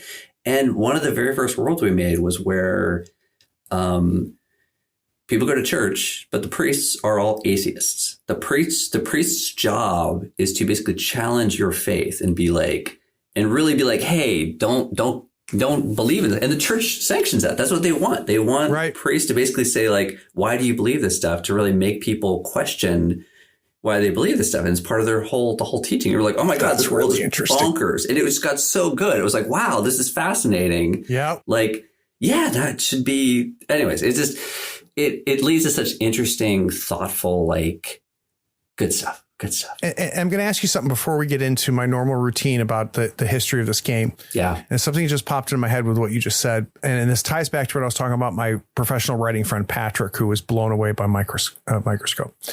Have you had writers come to you about your games yet? Yeah. Yeah. People have, I've heard like, we use this in the writer's room for such and such, always like obliquely. But I have heard that people do that, but I don't know, like, I think I've heard major writers do it, but not like, I'm not sure as a writer you want to advertise that necessarily to be like. Well, and the reason I bring that up is because Patrick has talked to me about how he doesn't literally use Microscope, right? Yeah. But he has learned some problem solving, blocking skills from playing Microscope that he's talked about several times to me. So that's why I wonder whether that ties it right into this. Yeah. But we've gotten way ahead of ourselves, Ben. Yeah. It changes your thought process. That's the goal. It makes you think of things. And I even, so people ask me like, is it a solo game? I'm like, no, it's not a solo game. But ever since I started working on it, I would literally just be walking around in my day and looking at things and being like, and I'd start doing the process. Isn't that funny? And suddenly you're like thinking weird thoughts about stuff around you. And it's, so yes, you do, your brain does it. You start doing it by yourself. You start like questioning things. Or questioning sounds too simple, but you apply the method. You say, what do we know that's true? What are the simple facts? Okay, what if those facts weren't true? There's a very simple, like, it's almost too simple. Again, it's just like with Microscope. I looked at it on paper before we did it, and I was like, this isn't even a game. What did I even write? This doesn't even count. Like, people are going to want their money back. And then we play it, and it's so much fun. And I'm like, okay, I guess it works. Like, I guess this is funny. Effective. Yeah. All right. So here's what happened. My daughter and I, we've got to the last exhibit in the Microscope section of the museum. We went and grabbed some lunch. The tuna fish is great. We come back, and now we're going to go through the In This World exhibit. Where does it start? What is the day before? The day before is, I think, 8 years before. Interesting. Being tortured by, it's not exactly the game this game became, but like the question that I was asking myself was like we expect people of a certain type to also be of a certain other type. Like, I have no idea what that means. If you're a Christian, you're conservative. Okay. If you're an environmentalist, you're also a liberal. If you're pro-gun, you know what I mean? Like we kind of conglomerate. We think these two things must go together, and they simply must. It's just the way of the world. But then you say things like, we're talking about religion. I don't know why. If you believe, again, and I'm totally respectful of religion, but like if you say like, I believe that God created the world and gave the world to humanity, whatever, and you go like, oh, if I was an alien and you told me that, I would say, oh, you must really like treasure the world then because it is a creation. You know what I mean? You must be like, oh, protect every tree, right? But no, it's not like that at all. There's this kind of dominion over the world logic. But so to say like, well, what if that very same concept we expected just was the opposite? That would also make sense. It's that kind of thing. And I wrestled with like how to make that a game, exploring this kind of like, why are these, what do you call them? Linkages. Why are these? Yeah, these buckets, right? Yeah. These buckets that we kind of throw things in. But so it's one thing, Ben, to have those thoughts, right? Just go, like, why is that? Why are there's so many contradictions out there, right? And actually, are they contradictions even? It's that, or are they just like, it could have gone this way, but instead it went this way. Right. Yeah. But so looking at that and then going like, how do you get people to think about that stuff? How do you get people to say these things didn't have to be this way? They did turn out this way. Like to get people to think about the possibilities that the world could be a little bit different. We could do things differently. And I'm not saying we even should do things differently, but to kind of recognize the degree to which the things around us are not written in stone. They have been written, but they didn't have to be that way. To kind of just examine, I don't know, just to kind of think about, to question the things that are in a productive way. And so we could start a podcast, right, that explores that. We could write a book about it, get a PhD about something like that. When did you? Is it a game because you're a game designer? It's that as the world is going completely bonkers and everything's, like we got lockdowns and pandemics and just, political unrest and upheaval. And you say, why am I working on games? Like I should be out there, like, doing something for society. And then you go, oh, right. That's what I do for society. That's my job. My job is to make games that will hopefully make people better people. Like, okay. So, soapbox, right? I think flat out 100%, games that are social, interact with other people is just inherently good for us as people, right? We're interacting with other people. That's good. Even more so, I think the games where we interact with other people and we see them being creative and interesting helps us realize that other people are actually pretty great. Like it, you know what I mean? You like people more when you game with them. You go, that was a cool idea. I respect you more. Yeah. It's genuinely, just the activity is genuinely beneficial. And then even on top of that, there's the, well, what if this stimulates thought, right? And we're having this whole thing. So it's really like flat out in this world is very much like I want it to like help people think about the world, not get stuck in silos and like think about things differently, and I'm not telling you what to think. Right. Exactly. I never tell you what to think, but I'm like, question anything you want, examine any topic you're interested in, and your brain might just kind of like explode a little bit about whatever topic you're curious about. And is it because this is your medium? Yeah, but here's the thing. If I was doing a podcast, I could tell you things. I could say, hey, you never thought about this about pets. But this isn't me telling you things. This is me giving you a tool to think of things. You know what I mean? I'm not giving you the answers. I'm not even giving you questions. I'm just giving you a method to like a microscope. I'm giving you a tool. You know what I mean? Like, and it's same with Microscope. There's no topic. I'm not saying right. I'm not providing answers. I'm not even providing questions. Right. I'm just giving you a interrogative tool to help you think about things differently, whatever you want to explore. So we got the day before, we got the day where we said, I want people to explore why things went the way they did and what would happen if they went the other way. And that all failed, by the way. That game. Oh, so that's what I want to hear about. So tell me about that. Like I spent years kicking around this game with people, and it was just like, where's the fun in this? This is just not. Okay. And there was like, oh, but what if there's this person's in conflict because of their different identities and blah blah blah. And I was like, okay, well, this isn't really kicking it off. And I was just, the other problem too is like, so imagine you haven't played in this world yet, but in this world, you do make this one world. And initially it was kind of like, well, what if you just, said what if the things in the world weren't the same? And it was like, for all of you out there who play this game, imagine there was only one world in this game. That's how it was initially in my brain. I was like, this is terrible. This is just not, what's the point of this? This is no good. And there was literally a moment like last October or something where I was just sitting there. I spend years being tortured about games. I'm just like, I kick it around in my head for years, being, this is not good. This doesn't work. And then it's the epiphany of like, wait, why just make one world? Why not make a bunch and even throw them away? Like literally be like, that world's done. We're not going back to it. And that sudden insight just made the whole thing possible. Without that, the game is a waste of time. But with that, it's suddenly a fun create. Because you can literally, here's the other thing about it, that by doing it that way, if you have an idea and your idea isn't like the best thing ever that everybody else loves, it doesn't matter. It doesn't have to be perfect because it's just one of many worlds that's going to be made. It gives you freedom just to be kind of like, well, let's try this. Let's make this thing. Let's see what happens. And everyone's like, cool, let's experiment. Let's do it. And then move on. You're not committed and afraid that you're going to make a bad idea, which is the best thing ever for creative juices going. The shitty corporate stolen line of there are no bad ideas is actually born out of something real, which is you have to have that freedom to fuck up. You have to have that freedom to go, you know, that was terrible.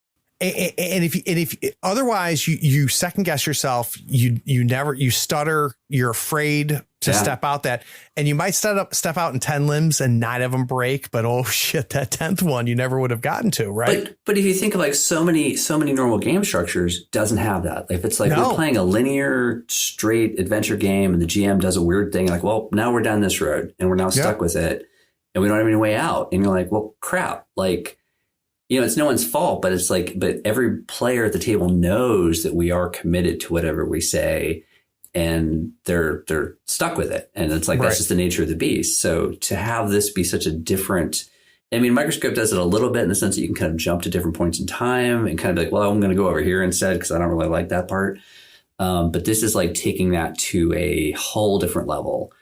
And do you have a sense, Ben, of where that realization came from, where that small, which turned out to be a big breakthrough, came from, of we can make more than one world, we can throw away worlds? Do you know what caused you to explore that? Or it was like, it wasn't an explore. It was like, I'm just sitting there going for months, like, this is dumb. One world's terrible. How are we going to control? Like, what if somebody makes something? How do we educate which idea should be right? Just endlessly bonk, bonk, bonk, bonk, bonk. And it's the nearest description I can come up with is it's like you're beating your head against the wall and just in 1 second, your head just breaks through the wall. And suddenly it was like the in my mind, I could suddenly see this string of worlds laid out. And I was like, what if we just kept doing it? And it was like the second it crossed my mind, it wasn't like, oh, would that work? It was just immediately like, that's the game that I want to make. Didn't even need to play test it. You just knew. I was immediately like, well, now I want to do this. And we played the game like a couple weeks later, tops. Like normally my process will take forever. And this went from like, this is useless, this is useless, this is useless to, oh, wait, this solves everything. Let's play it now. Right. And it really was it's the repeating myself over and over again. No, it's really dumb because with only one world, you're just constantly having to argue over what's right or wrong. Like how do you educate? Does each person just get to make something and that's true? And then they're stuck with whatever they say. How does that? And I was just, I think it was the endless, like, this is a terrible constraint. I don't like this constraint. This is not helpful. And I think it was just the like, well, what's the opposite of that? And it's almost like I'm playing in this world to make in this world again. Like so one of the things you're doing in this world is you make simple statements like, pets are named by their owners, pets live with their owners, pets eat food. And then to make a world, you just say, flip it. Like, what if that's not true? What's the inverse of that? Or what's a case where that's not true? And it's this control one world is terrible. Okay, fine, multiple worlds. And suddenly it's just like, it solves itself. Like your brain breaks through and you're like, okay, there you go. And I know it's not an entirely satisfying answer, but it was such a raw it epiphany, is. You like, answered the question. It went straight through. And I was like, oh, I just eliminate the very thing that I'm wrestling with. I just don't do it. I just get rid of it.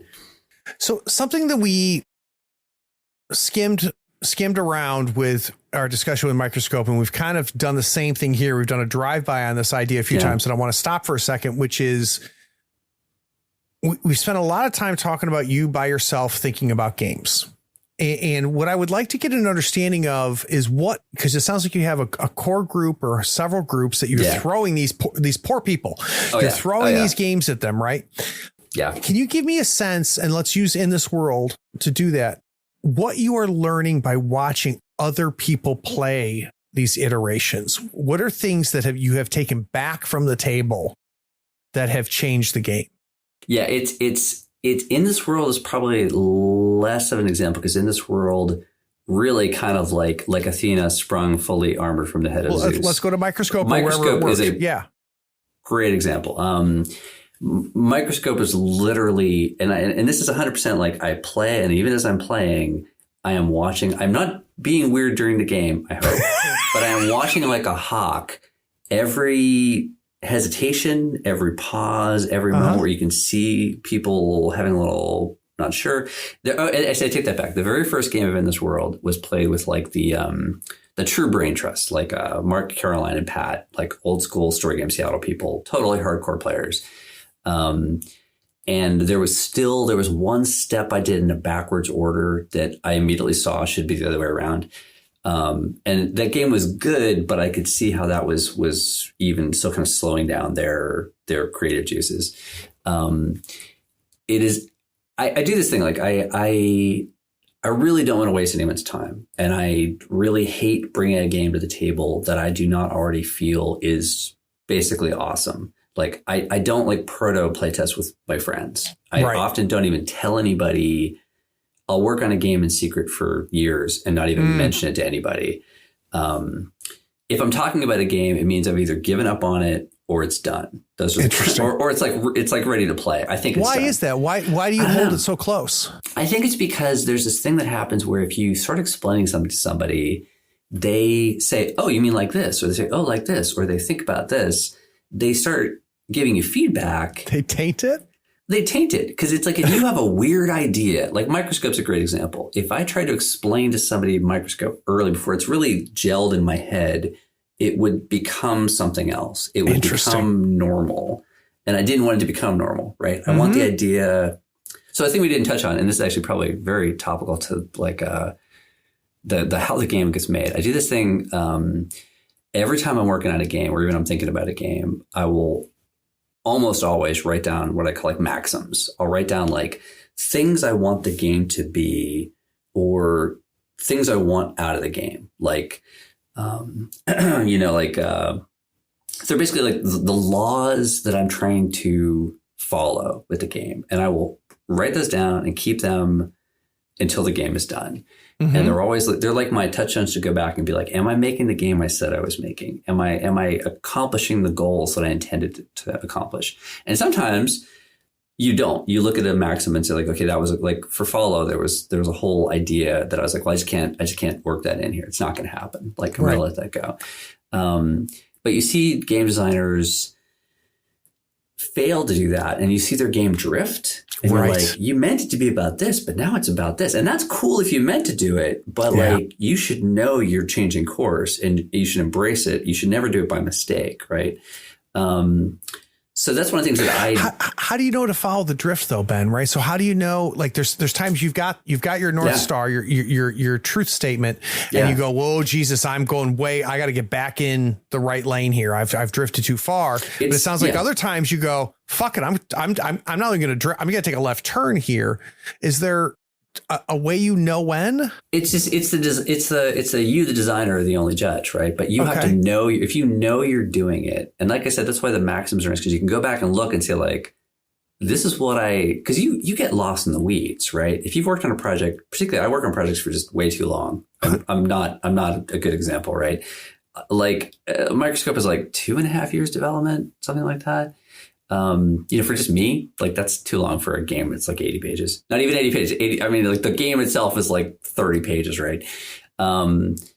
You have whole phases where you're just like, you lose track of like, what is the point of this operation, right? And so to be able to go back and be like, this is what I meant to do.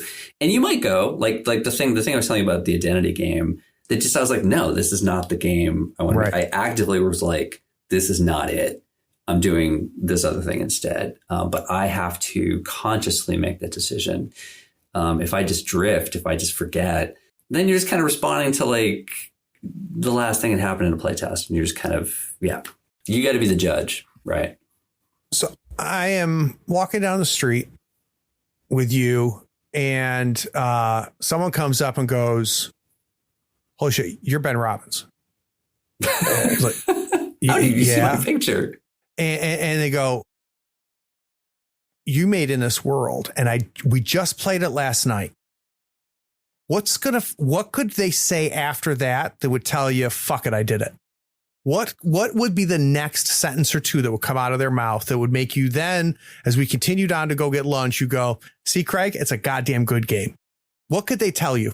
It would be something like they would say, like, and in this world, pets were da, da, da. And it's something where you go like, right. Like we just played a game where it's like, we played furniture, but it was like, and one of the statements was like, furniture comes in all shapes and sizes. No, in this world, there's only three. Everyone has these three rectangles. There are these three same, and that's in every room. You have these three rectangles. And I'm like, I'm already questioning this world at every level I'm in.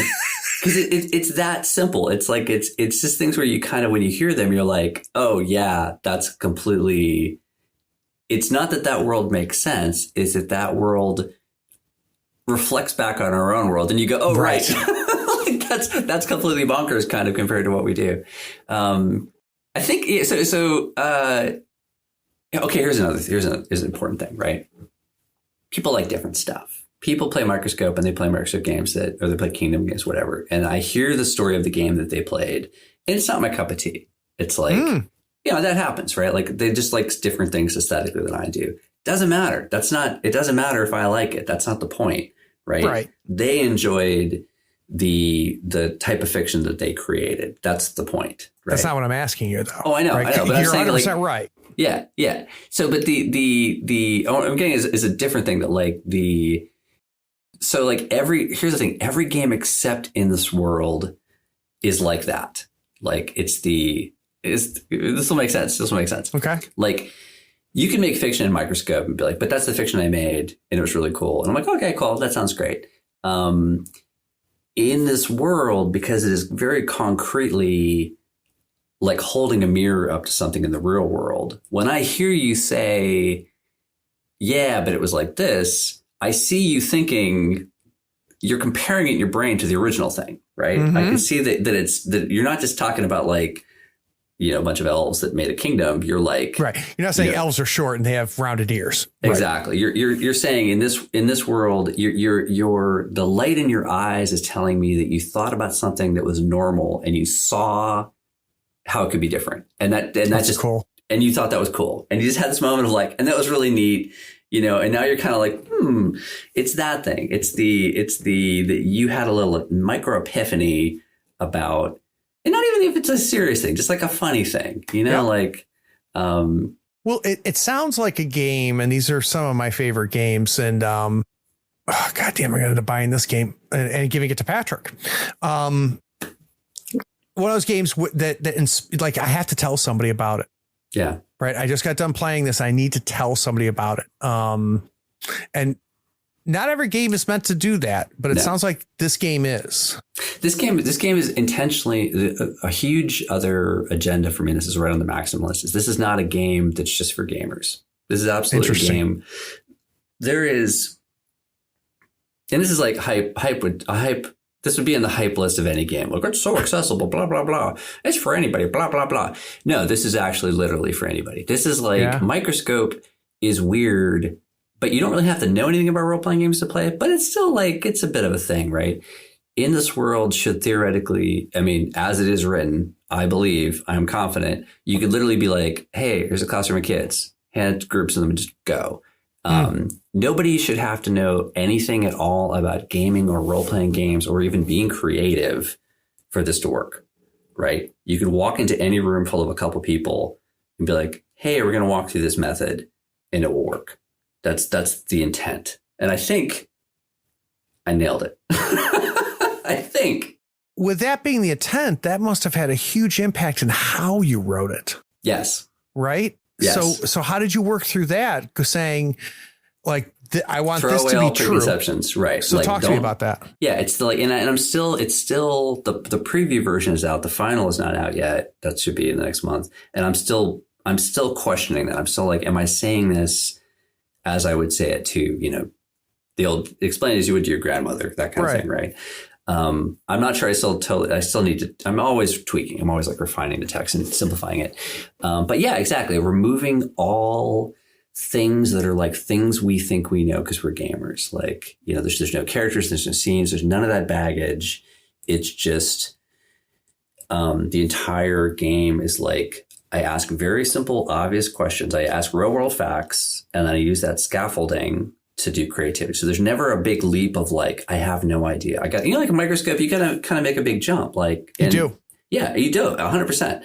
And this is the, what if you didn't have to do any of that? What if it was just like a gentle handhold right down the line? And that's like exactly why my buddies are like, oh yeah, but I'll play in this world, because it's that ease of getting into it every time. And again, that same thing happens that without any knowledge of gaming or whatever, right, because you're asked very simple questions that lead you to this point of like, again, it's like you're using the real world facts and this discussion of the real world to build a nice scaffolding to then very easily step off to creativity. So it's a very handheld and yet simultaneously incredibly open creative product. I don't know. I am so happy with it. I'm so pleased. And Ben, it comes through, and it's very infectious, and it makes me very critical. happy. You don't understand how much I'm so critical of my games. I just like sit there and I'm like I just redid Kingdom, right? Because I was like the first edition of Kingdom was super fun, but the book was terrible. And I was like, oh God, this book is just so wordy and just so much stuff. And I love this game so much. I'm doing it such a disservice. So I rewrote the entire book and like re-released it like, half as thick. Cause I was like, no, this is a good, the game is good. I am explaining it badly. I need to fix that because it's really good. So with Microscope, we talk about legacies. Within this world, we talked about the breakthrough of the multiverse, right? The breakthrough of saying, hey, we're going to have multiple worlds here. Was that it within this world, or was there another inflection point that was not nearly the size of a breakthrough, but a thing that you added or took away from this game that finally made all the gears fit? Or was it truly just the multi-world? The multi-world was the huge one. That's the big one. There's tiny other little tweaks that won't make a lot of sense without looking at the game. But like when you make statements of truth, you have to say them in a particular way to make them easier to review. Break down. And there's a thing where when you add details, you start off dealing with the statements, and in the second phase of each world, you stop dealing with the statements and you only build on what you did in the first round, which wasn't initially that way. But the point of it is to get people to address, like to kind of require you to address things people have already said and to dig into them. So it's kind of like a miniature microscope thing happening with each world where you go like, here's some facts. Now you have to build on those facts. Like you have to kind of drill in a little bit farther. Those are the again, small potatoes compared to the multiple worlds was such a huge shift of the paradigm. And like without that, it wouldn't be the game it is at all. Yeah. And structure's a part of Microscope, but it sounds like the process and procedure is like the centerpiece of this. Is that accurate? Am I hearing you correctly? Yeah. The procedure is very simple, honestly, but it takes like really simple things and like just kind of, like I said, gently walks you straight to the thing. And there's a lot of like, there's a whole section I'm writing, which is how does this work? There's a whole like, hey, you don't need to read this to play the game, but we're game designers and we should share our knowledge. And so let me open up the hood and I'm going to walk you through why each part of this game is there and what it does. And you might not realize it's doing something. It might look very superficial and you might be like, why don't I do that? Like, no, that's serving a purpose. Like, okay, here's a good example. Like when you pick a topic, you're like, hey, let's do, our topic is going to be food. Let's talk about food. How could food be different? And then you're going to make up statements, which are just true things about food. Like things that are not surprising to real world facts about food. But before you do that, you do this other step where you basically are like, hey, what are the elements if you were talking about, what are like things that would come up if you're talking about food? You might talk about like, diets or restaurants or calories.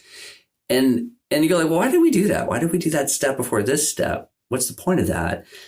And the point of it is to kind of warm you up.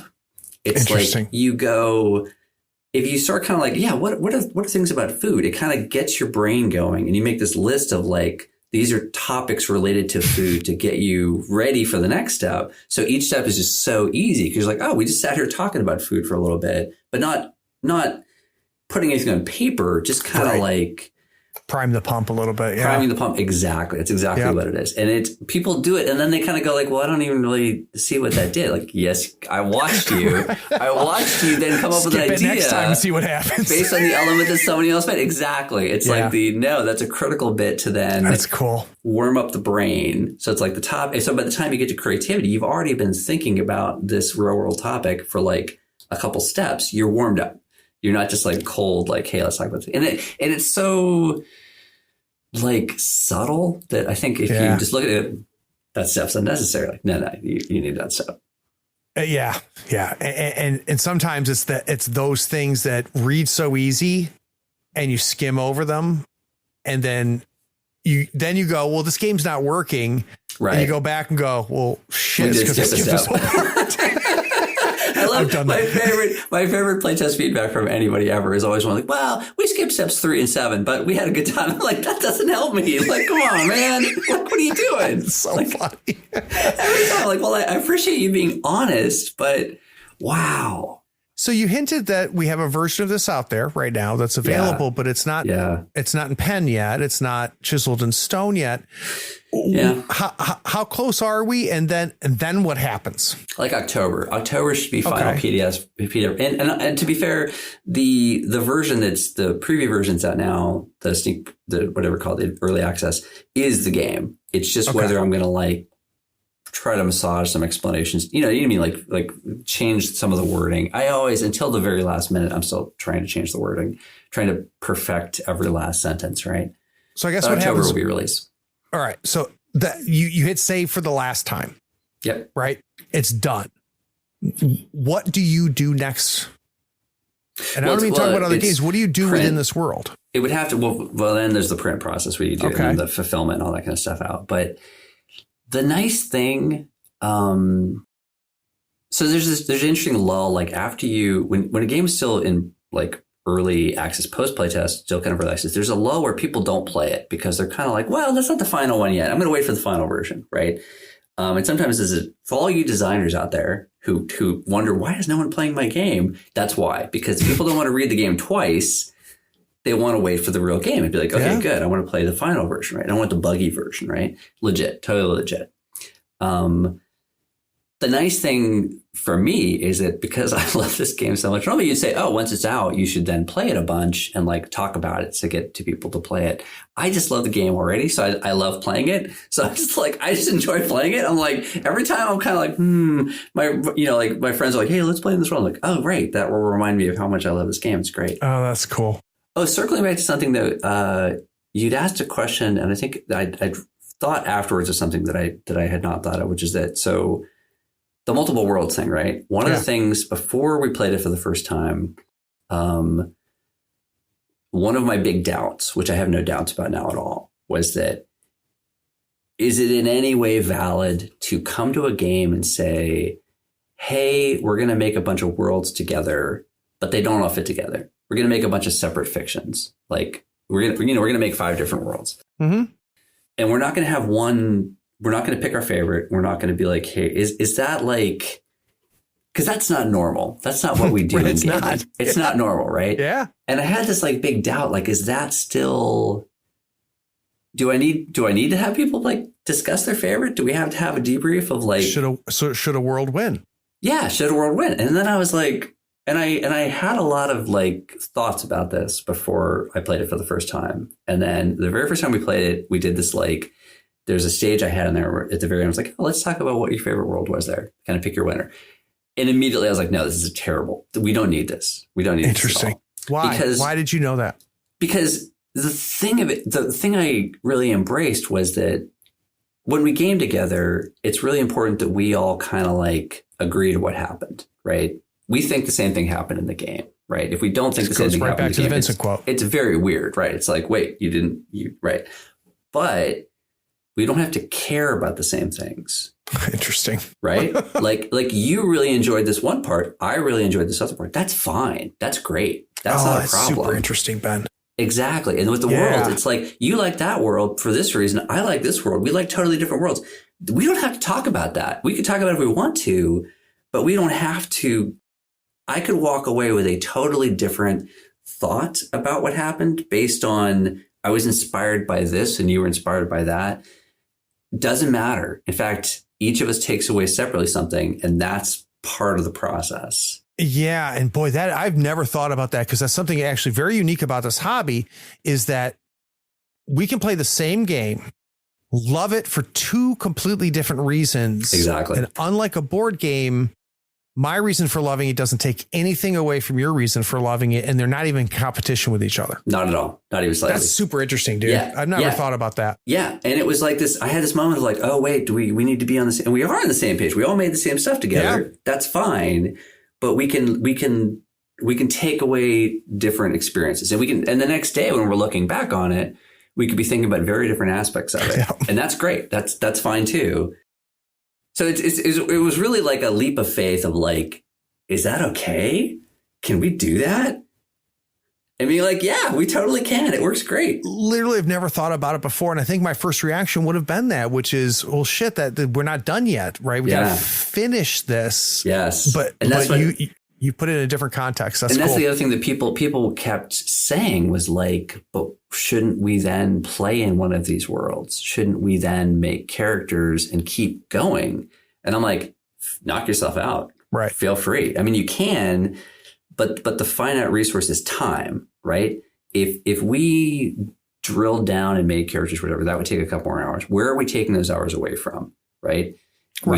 Is that more play? I mean, like, well, and at some point you stop playing in this world, you do something else, right? That doesn't change what you made. Yeah. But, yeah. And I'm like, hey, take this as an idea and run with it. Great. But if I put that in this world, I would not make it a game that you can play in an hour and a half. We've had games that's like, we just made 5 worlds in an hour and a half. And I know that sounds bonkers, but it's like, you just have the snapshot of an idea, of an image, and you're like, awesome, done. Turn the page over. Next world.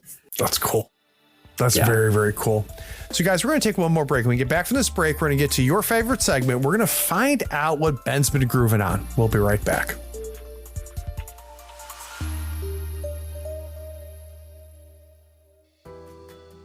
Hey, it's me. I'm interrupting this episode, and I hope you're enjoying it, and I bet you're anxious to hear the rest. But before we jump back, I need a favor. Do you know someone who might enjoy this episode? Can you shoot them a quick message or maybe even send them a link to it? Listeners sharing this podcast was the primary reason we almost doubled our audience last year. Also, would you like to see and hear these games in action? Go to the Third Floor Wars YouTube channel and Twitch stream. Our actual plays combine compelling role-playing, character-driven action, and system tutorials. We create great stories while lifting the hood and showcasing the game mechanics. Links to both are in the show notes. Okay, last thing, and I mean it. Have you rated this podcast on your pod platform yet? Maybe even written a short review? It is a simple way for you to be even more awesome than you already are. Okay, now I'm done. Let's jump back and listen to the rest of this episode.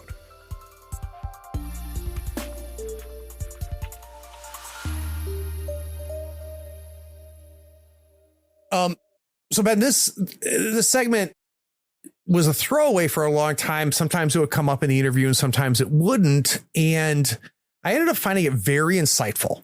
As we put the end cap on your history, we start off with your history. We go into an incredible amount of detail in your process, in this case with 2 different games. What I think can be an interesting end cap to this conversation is stop talking about what you make and start talking about what you consume. So has there been any books, movies, video games, role-playing games, board games, or anything that you got in front of you and went, oh my God, I can't stop thinking about this. I want to read it some more. I want to play it some more. What is something recently that got its hooks into you? So kind of two different answers, but like one thing that I do, or I've started doing, I've done for a while, but off and on, is like, if there's a book that I keep hearing about or I've heard about in the past, like it's a classic, like you've heard this title before, like On the Beach. I've heard the name On the Beach. I don't know what it's about. I will eventually go back and read those books. Like, I don't know what they're about, but I'm like, I kind of want to have read the pseudo classics, and almost always they turn out to be something really good. You know, I just went through The Great Gatsby again and read some like Norman Mailer, and you're like, oh, this stuff's got some legs. There's a reason this stuff is there, right? This is good shit. Yeah, Somerset Maugham. There's a reason I've heard this name. And the hilarious part is usually when I pick up these books, I have no idea what they're about. Oh, that's and then cool. Page one, you're like, oh, this is about World War II. I had no idea. Like, okay, surprise. And it could be a mixed bag, but it's a fun way to approach things, to kind of look at things and be like, well, I don't know. I've heard this name. That must mean something. But on a totally different front, on the gaming front, I kind of like did this, not retro thing exactly. It's only retro in the indie game world of like, I went back like 7 years. Oh my God, to the dark ages, back in ancient history with my spelunking hat on, archaeology. You know what I mean? Like old school. Yeah, it's like when that. It was just right? itch.i, not IO. Exactly. It was like, oh wow. Yeah, exactly. So they made their own website. It was amazing. Yeah, I was playing this one game, Remember Tomorrow, that we used to play a bunch at the Story Game Seattle meetup, or not a bunch. We played it rarely. And I kind of was like, there's something to this game. There's a fun, weird tapestry of characters to this game that I kind of want to try again. I want to see if this can work. And I played it. So I have two different gaming groups that both simultaneously were playing it for different kind of methods or different intents. And it was good. It was like, it was fun to kind of take it apart again and be like, what is it about this game that works? Let's emphasize those parts. Let's not just play it by the book. Let's play it by the best parts of the book, right? Let's emphasize the parts that are good about it. And then the other game that got me very fired up recently was I was playing Downfall by Caroline Hobbs, who's a very good friend of mine and who is terribly shy about her own game. So like the running joke would be, if you were in a group and you pitched Downfall, Caroline would just like leave the room and everyone would be like, what's going on? Like, she's shy about her game. Right. But I really like it. But I was like, there's something like, there's more I wanted. I feel like I wasn't getting everything out of it that I wanted. And we played it again recently and we were like cracking the code. We just suddenly were like, wait, what if you kind of like did like just turn this bit a little bit to the left? And suddenly we were having this like, a great gaming experience, and just opening up kind of whole new doors to the bedroom. We were suddenly like, wait, this house has other floors that we didn't explore. So much so that even after the session, like me and the other two players, we had a debrief. We're like, okay, wait, we need a debrief before next week. We need to like talk about what is going so well. Mm-hmm. And it's because there's always like games that are just really fun because, we're just all being really smart this week or whatever. You know what I mean? Sure. Yeah. But there's a mechanical thing happening. What is it? Let's figure it out. This makes me think of a really dumb question. Shoot. So I've heard... There's no dumb questions. I heard a rumor earlier in this podcast. I heard a rumor. Oh, there are. Part of the reason this podcast exists is I was tired of hearing dumb questions. There you go. Be the answers you want to hear. Yeah. I was like, why would you ask that? You have this person on your podcast and you're asking that. That's a terrible question. Now I'm going to be... We know what this world needs. One more white guy with a podcast. Exactly right. So I hear like of the John Harper play pod, right? And we're talking about your little play pods and things like that. And one of the questions I have is somebody, again, who consumes the shit out of all of these games, doesn't make games, don't want to make games. Are you guys really just playing these games? Or like, do you guys stop and just play? Or do you play at multiple levels and are thinking about this? And if we change this mechanic, or why not D4s? Am I making sense? Like, do you guys just ever stop and just play? Oh, absolutely. No, there's like a hard rule. So I ran Story Game Seattle for like 8 years. And one of the hard rules that I was like adamant about was like, we're not we're playing the game. We're not tinkering with the game while we play. The experience of play is what we're here to do. We're not here to debug the game. I don't want to midstream stop and like tinker with the rules. I don't want to do that during the game. I want to play. I'm here for the play. Right. So the deeper thing I was talking about was very much we're done for now, but we need to talk about this. What was that just about? I, outside of play, will very often tinker with the game because it'll be like part of it. It's back to the Straight Game Seattle thing. I was bringing in total strangers every week and teaching them games, and I needed tools that did the job and were simple enough that I could we got a couple hours. I need to both teach you this game and play a full game. I need this to be tight. I can't mess around. I can't have like a bunch of random stuff. I can't go into like deep topics. I have to like present you with the simplest form of this game to get going as quickly as possible.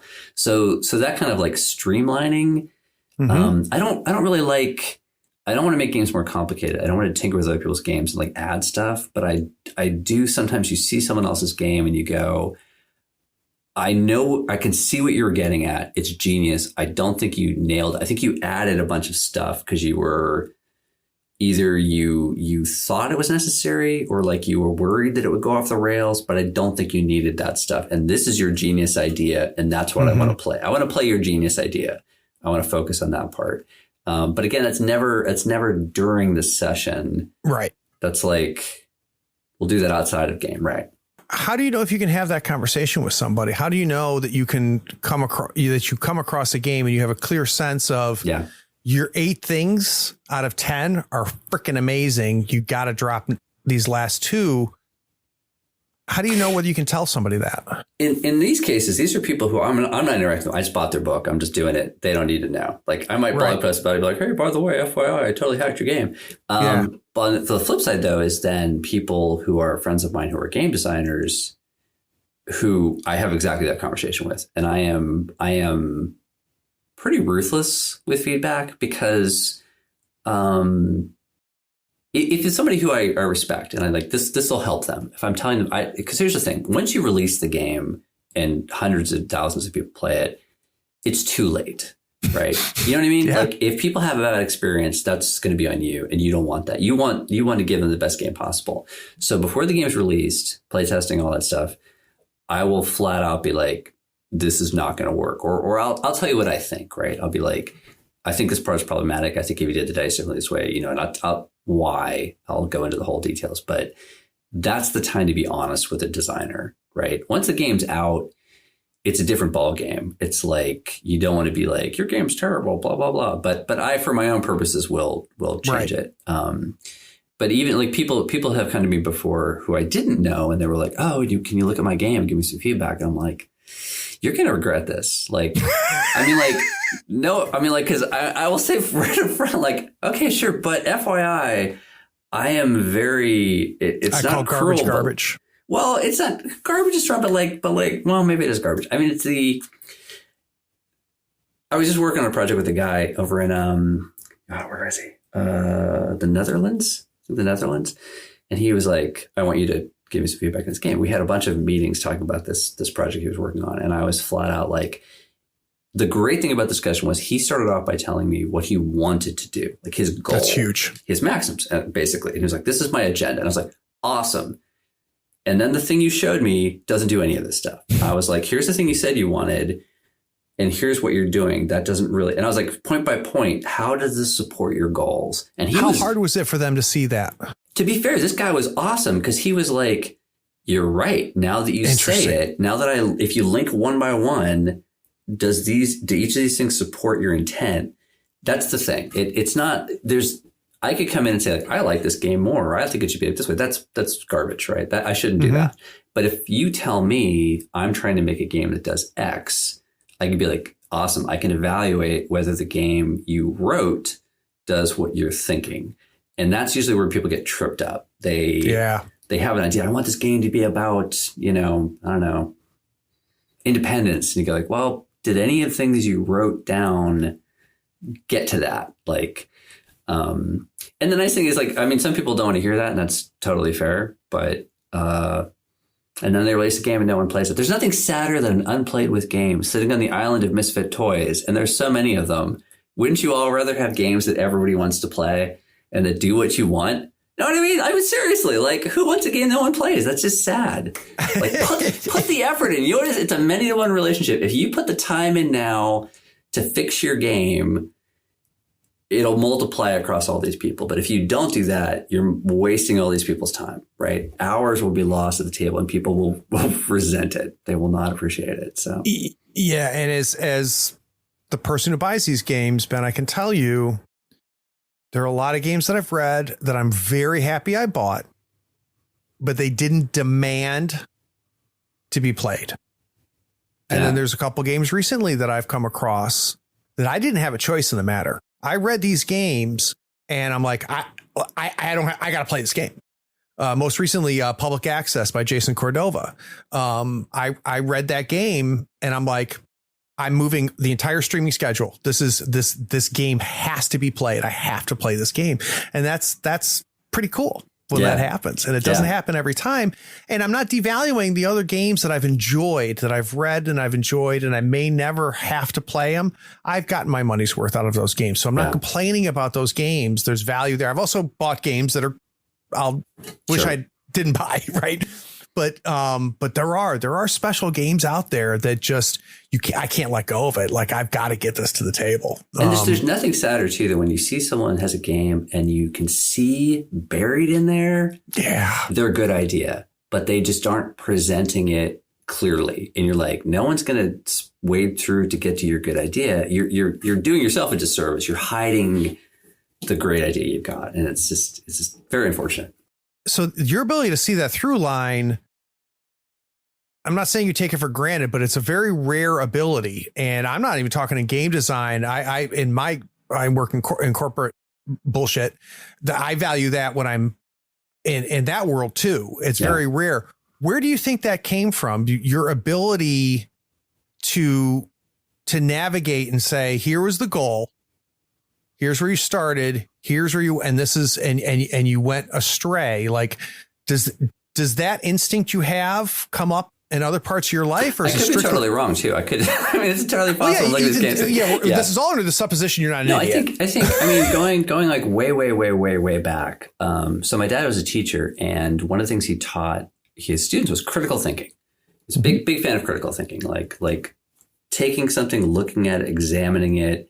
Like what was really said in that sentence? What was really implied by this paragraph? Even when we were tiny children, he would kind of like show us examples from his class. So I think like even from a very early on age, this kind of like looking at the thing for what it is clearly. And also I think wedding that to being willing to face reality, like if it's bad, it's bad, like, and not, you know what I mean? Like like my own stuff, particularly, like I'll look at my own stuff, like I said, First Edition Kingdom, where I was like, okay, this, I did not do the good job. I need to fix this. I think, and then the flip side of it is that I think too many people don't, you need people to be honest with you. You need your friends who look at your stuff to not just encourage you. Encouraging you is great, but they also need to at some point tell you when it needs more work, right? And nobody wants to hear that, but to let a friend release something that is to you doesn't seem obviously ready is very unfair. Like I've like a good friends, and there's people listening to this going, I remember that, who like they had a thing and they like, I got to release this before Gen Con. And I'm like, you have some good ideas in here and the rest is not ready, and you only get to release it once. And so you really want to do that? Like, is that what you want to do? Like you're letting the schedule get away with you. And you got to be honest with people. If you love them, you got to be honest with them. Right? But there's also there's got to be an incredible amount of mutual respect there, and obviously a lot of trust. Or they just hate you and walk away, and that's fine too. Yeah, or you can't control them, right? I tried. Oh God! So Ben, there's a lot of things to do on a Tuesday night that's a lot more enjoyable than sitting and talking to me about games. This is so much fun. I'm glad. This was a huge favor, and I really appreciate you making the time. Awesome. I appreciate it. I appreciate you having me. Hey, and you listening, this is the end. You listen to the whole damn thing, and I appreciate you too. Take care.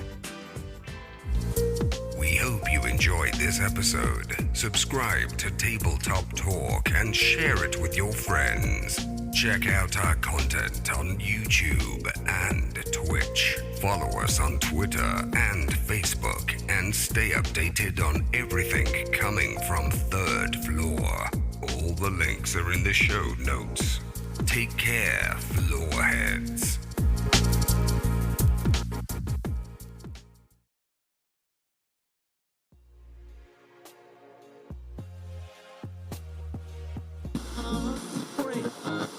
Oh, it's good, dude. So good. So much fun.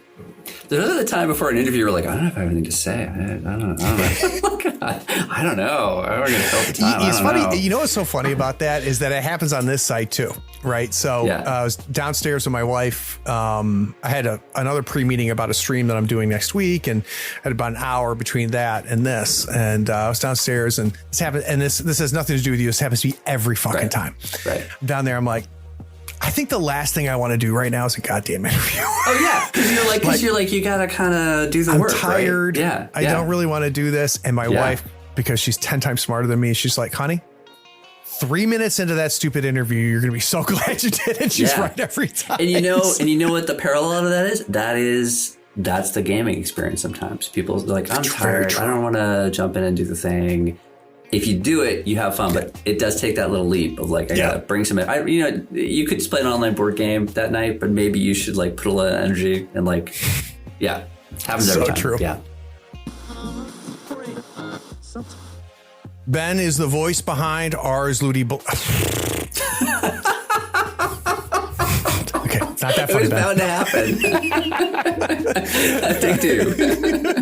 Take two.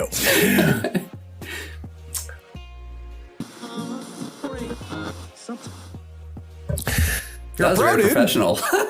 You're a pro. That's exactly what this podcast is. That was a great segment. Nice, fantastic. Yep. And what's cool, this gets into don't plot your D&D campaigns. Like the superhero thing. How that just like suddenly like mutants and masterminds, like it just kept coming up. And I know. It always blows me away. I suddenly like, right, I'm still paying for my sins. I'm playing capes. It's so funny how our brains work and we piece together these stories and make these connections. Yep. All right, I'll bring us back. And what I'm going to do, I'll read the blurb from Jason, and then we're going to go back to the day before Microscope was ever a dirty thought in your mind, and then we're going to move forward from there. So a similar progression. Okay. All right. Holy shit, dude. What a cool segment.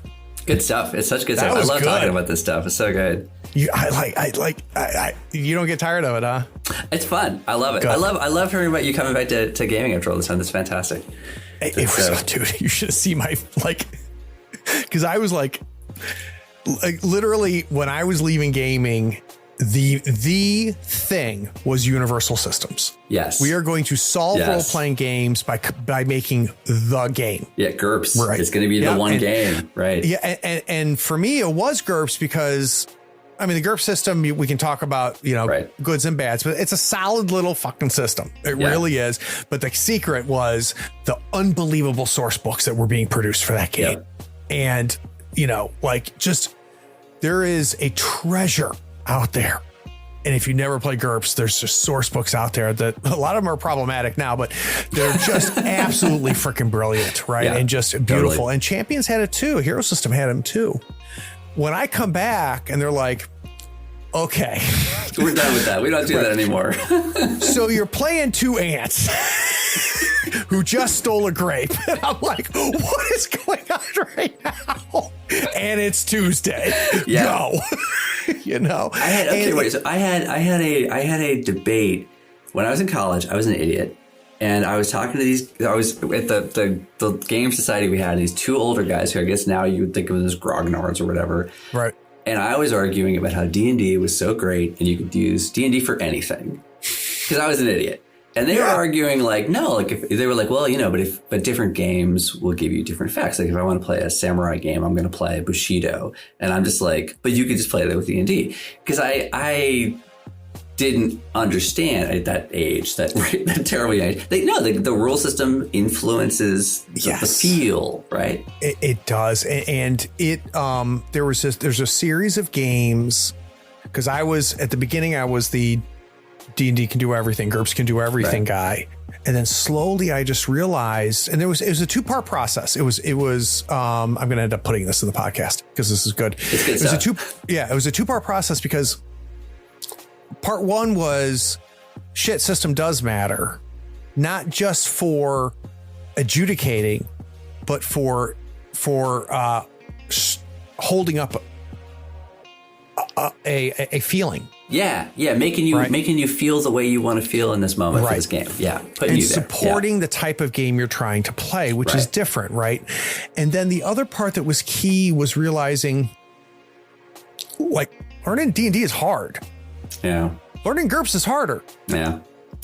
But learning these other games isn't that hard. And once I realized both of those things were true, that I could find a very specific game, read it 2 or 3 times, and then just start playing in it, which I couldn't do with these other games. That was the big breakthrough, right? And now I get made fun of by my community because, like, my channel is all over the place, my actual play stuff. Like, I find these games, I'm like, I gotta fucking play this one. Let's go.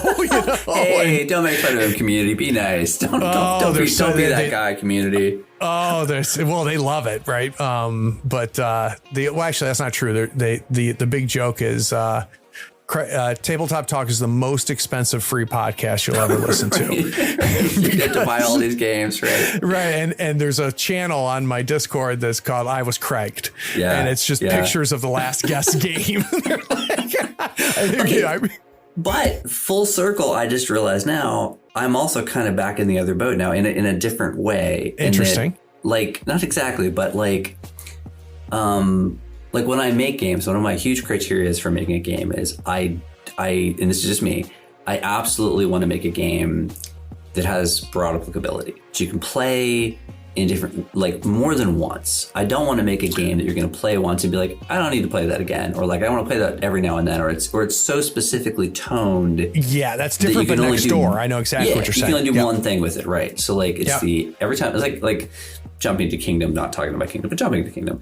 It's that kind of example. Like you can make a lot of different kinds of communities and they all work in different tones and flavors. And it's always about a community, but that's so broad. Like, that's so many possible things. And I think Avery's games are like that, right? Where the first time you read her games, you think, how many times am I going to play this? And then you realize, well, you can play it like 50 times. Yeah, and guess what? Every time it's going to be different. Yeah, that's the thing I want out of a game. I want games or as a designer, like when you ask someone to read your game, you're asking them to invest time to learn your game system. So like the learning must be equal to, the reward must be much, much greater than the learning, right? You can't just be like, hey, read this 300-page book. You're only going to play once.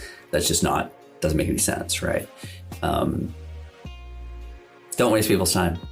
It sort of comes down to. So here's the hard part as a guy who does not make games is I agree with you, right? You need to create a game that can be played multiple times because of the investment that's made. The hard part is making them want to. And I've tried so many games in the last 5 years, and there's some of them that I'm not going to go back to. Whereas there's some games that I can't wait to play again. But hopefully somebody else, like maybe, so there's the kind of game where it's like, this game is very strongly typed, but I could play 100 sessions of this. Like, if I like this genre, if I want to be, mech samurai, like, I'll just keep playing this game. This is great. But then again, flip side, I was inspired by a game about being in a romantic relationship with a were-rat. So I'm not sure. Oh, it was a mutual decision. That's the name of the game. It was a mutual decision. Heard of that. I'm going to have to track No one has heard down. of that. No one has heard of that. No one on this podcast has heard of this game. Hands up. Nope. I see no hands. No one's heard of this game. I bought a copy of it. I read it on the plane and I was like, what is happening? What am I reading? What is this? I love that. Yeah. It was a mutual decision because that's the joke, right? The breakup. That's hilarious. They just broke up. That's what it is. They just broke up. One of them may or may not be a murderous were-rat, and in fact is. And their friends are trying to understand the breakup, and maybe someone's about to get murdered. It's that game. Yeah, it's that game. You just sold the shit out of that game. I know. You're like, yeah, I'd play that game. Look, I Yeah. want to play that tonight. It's really funny. Yes. Oh, God. Oh, that's Yeah. great. It was a mutual decision. Yeah. It's a good title for it, too. It's a great I'm gonna- title. Yes. Yeah, I'm going to have to track it. It's a mutual decision about to break up. That's good. All right, I'll bring us back. How do I want to bring us back? Let me We think threw about each other this. that face now. You're going to have to Yeah, let me think for a second. rejigger.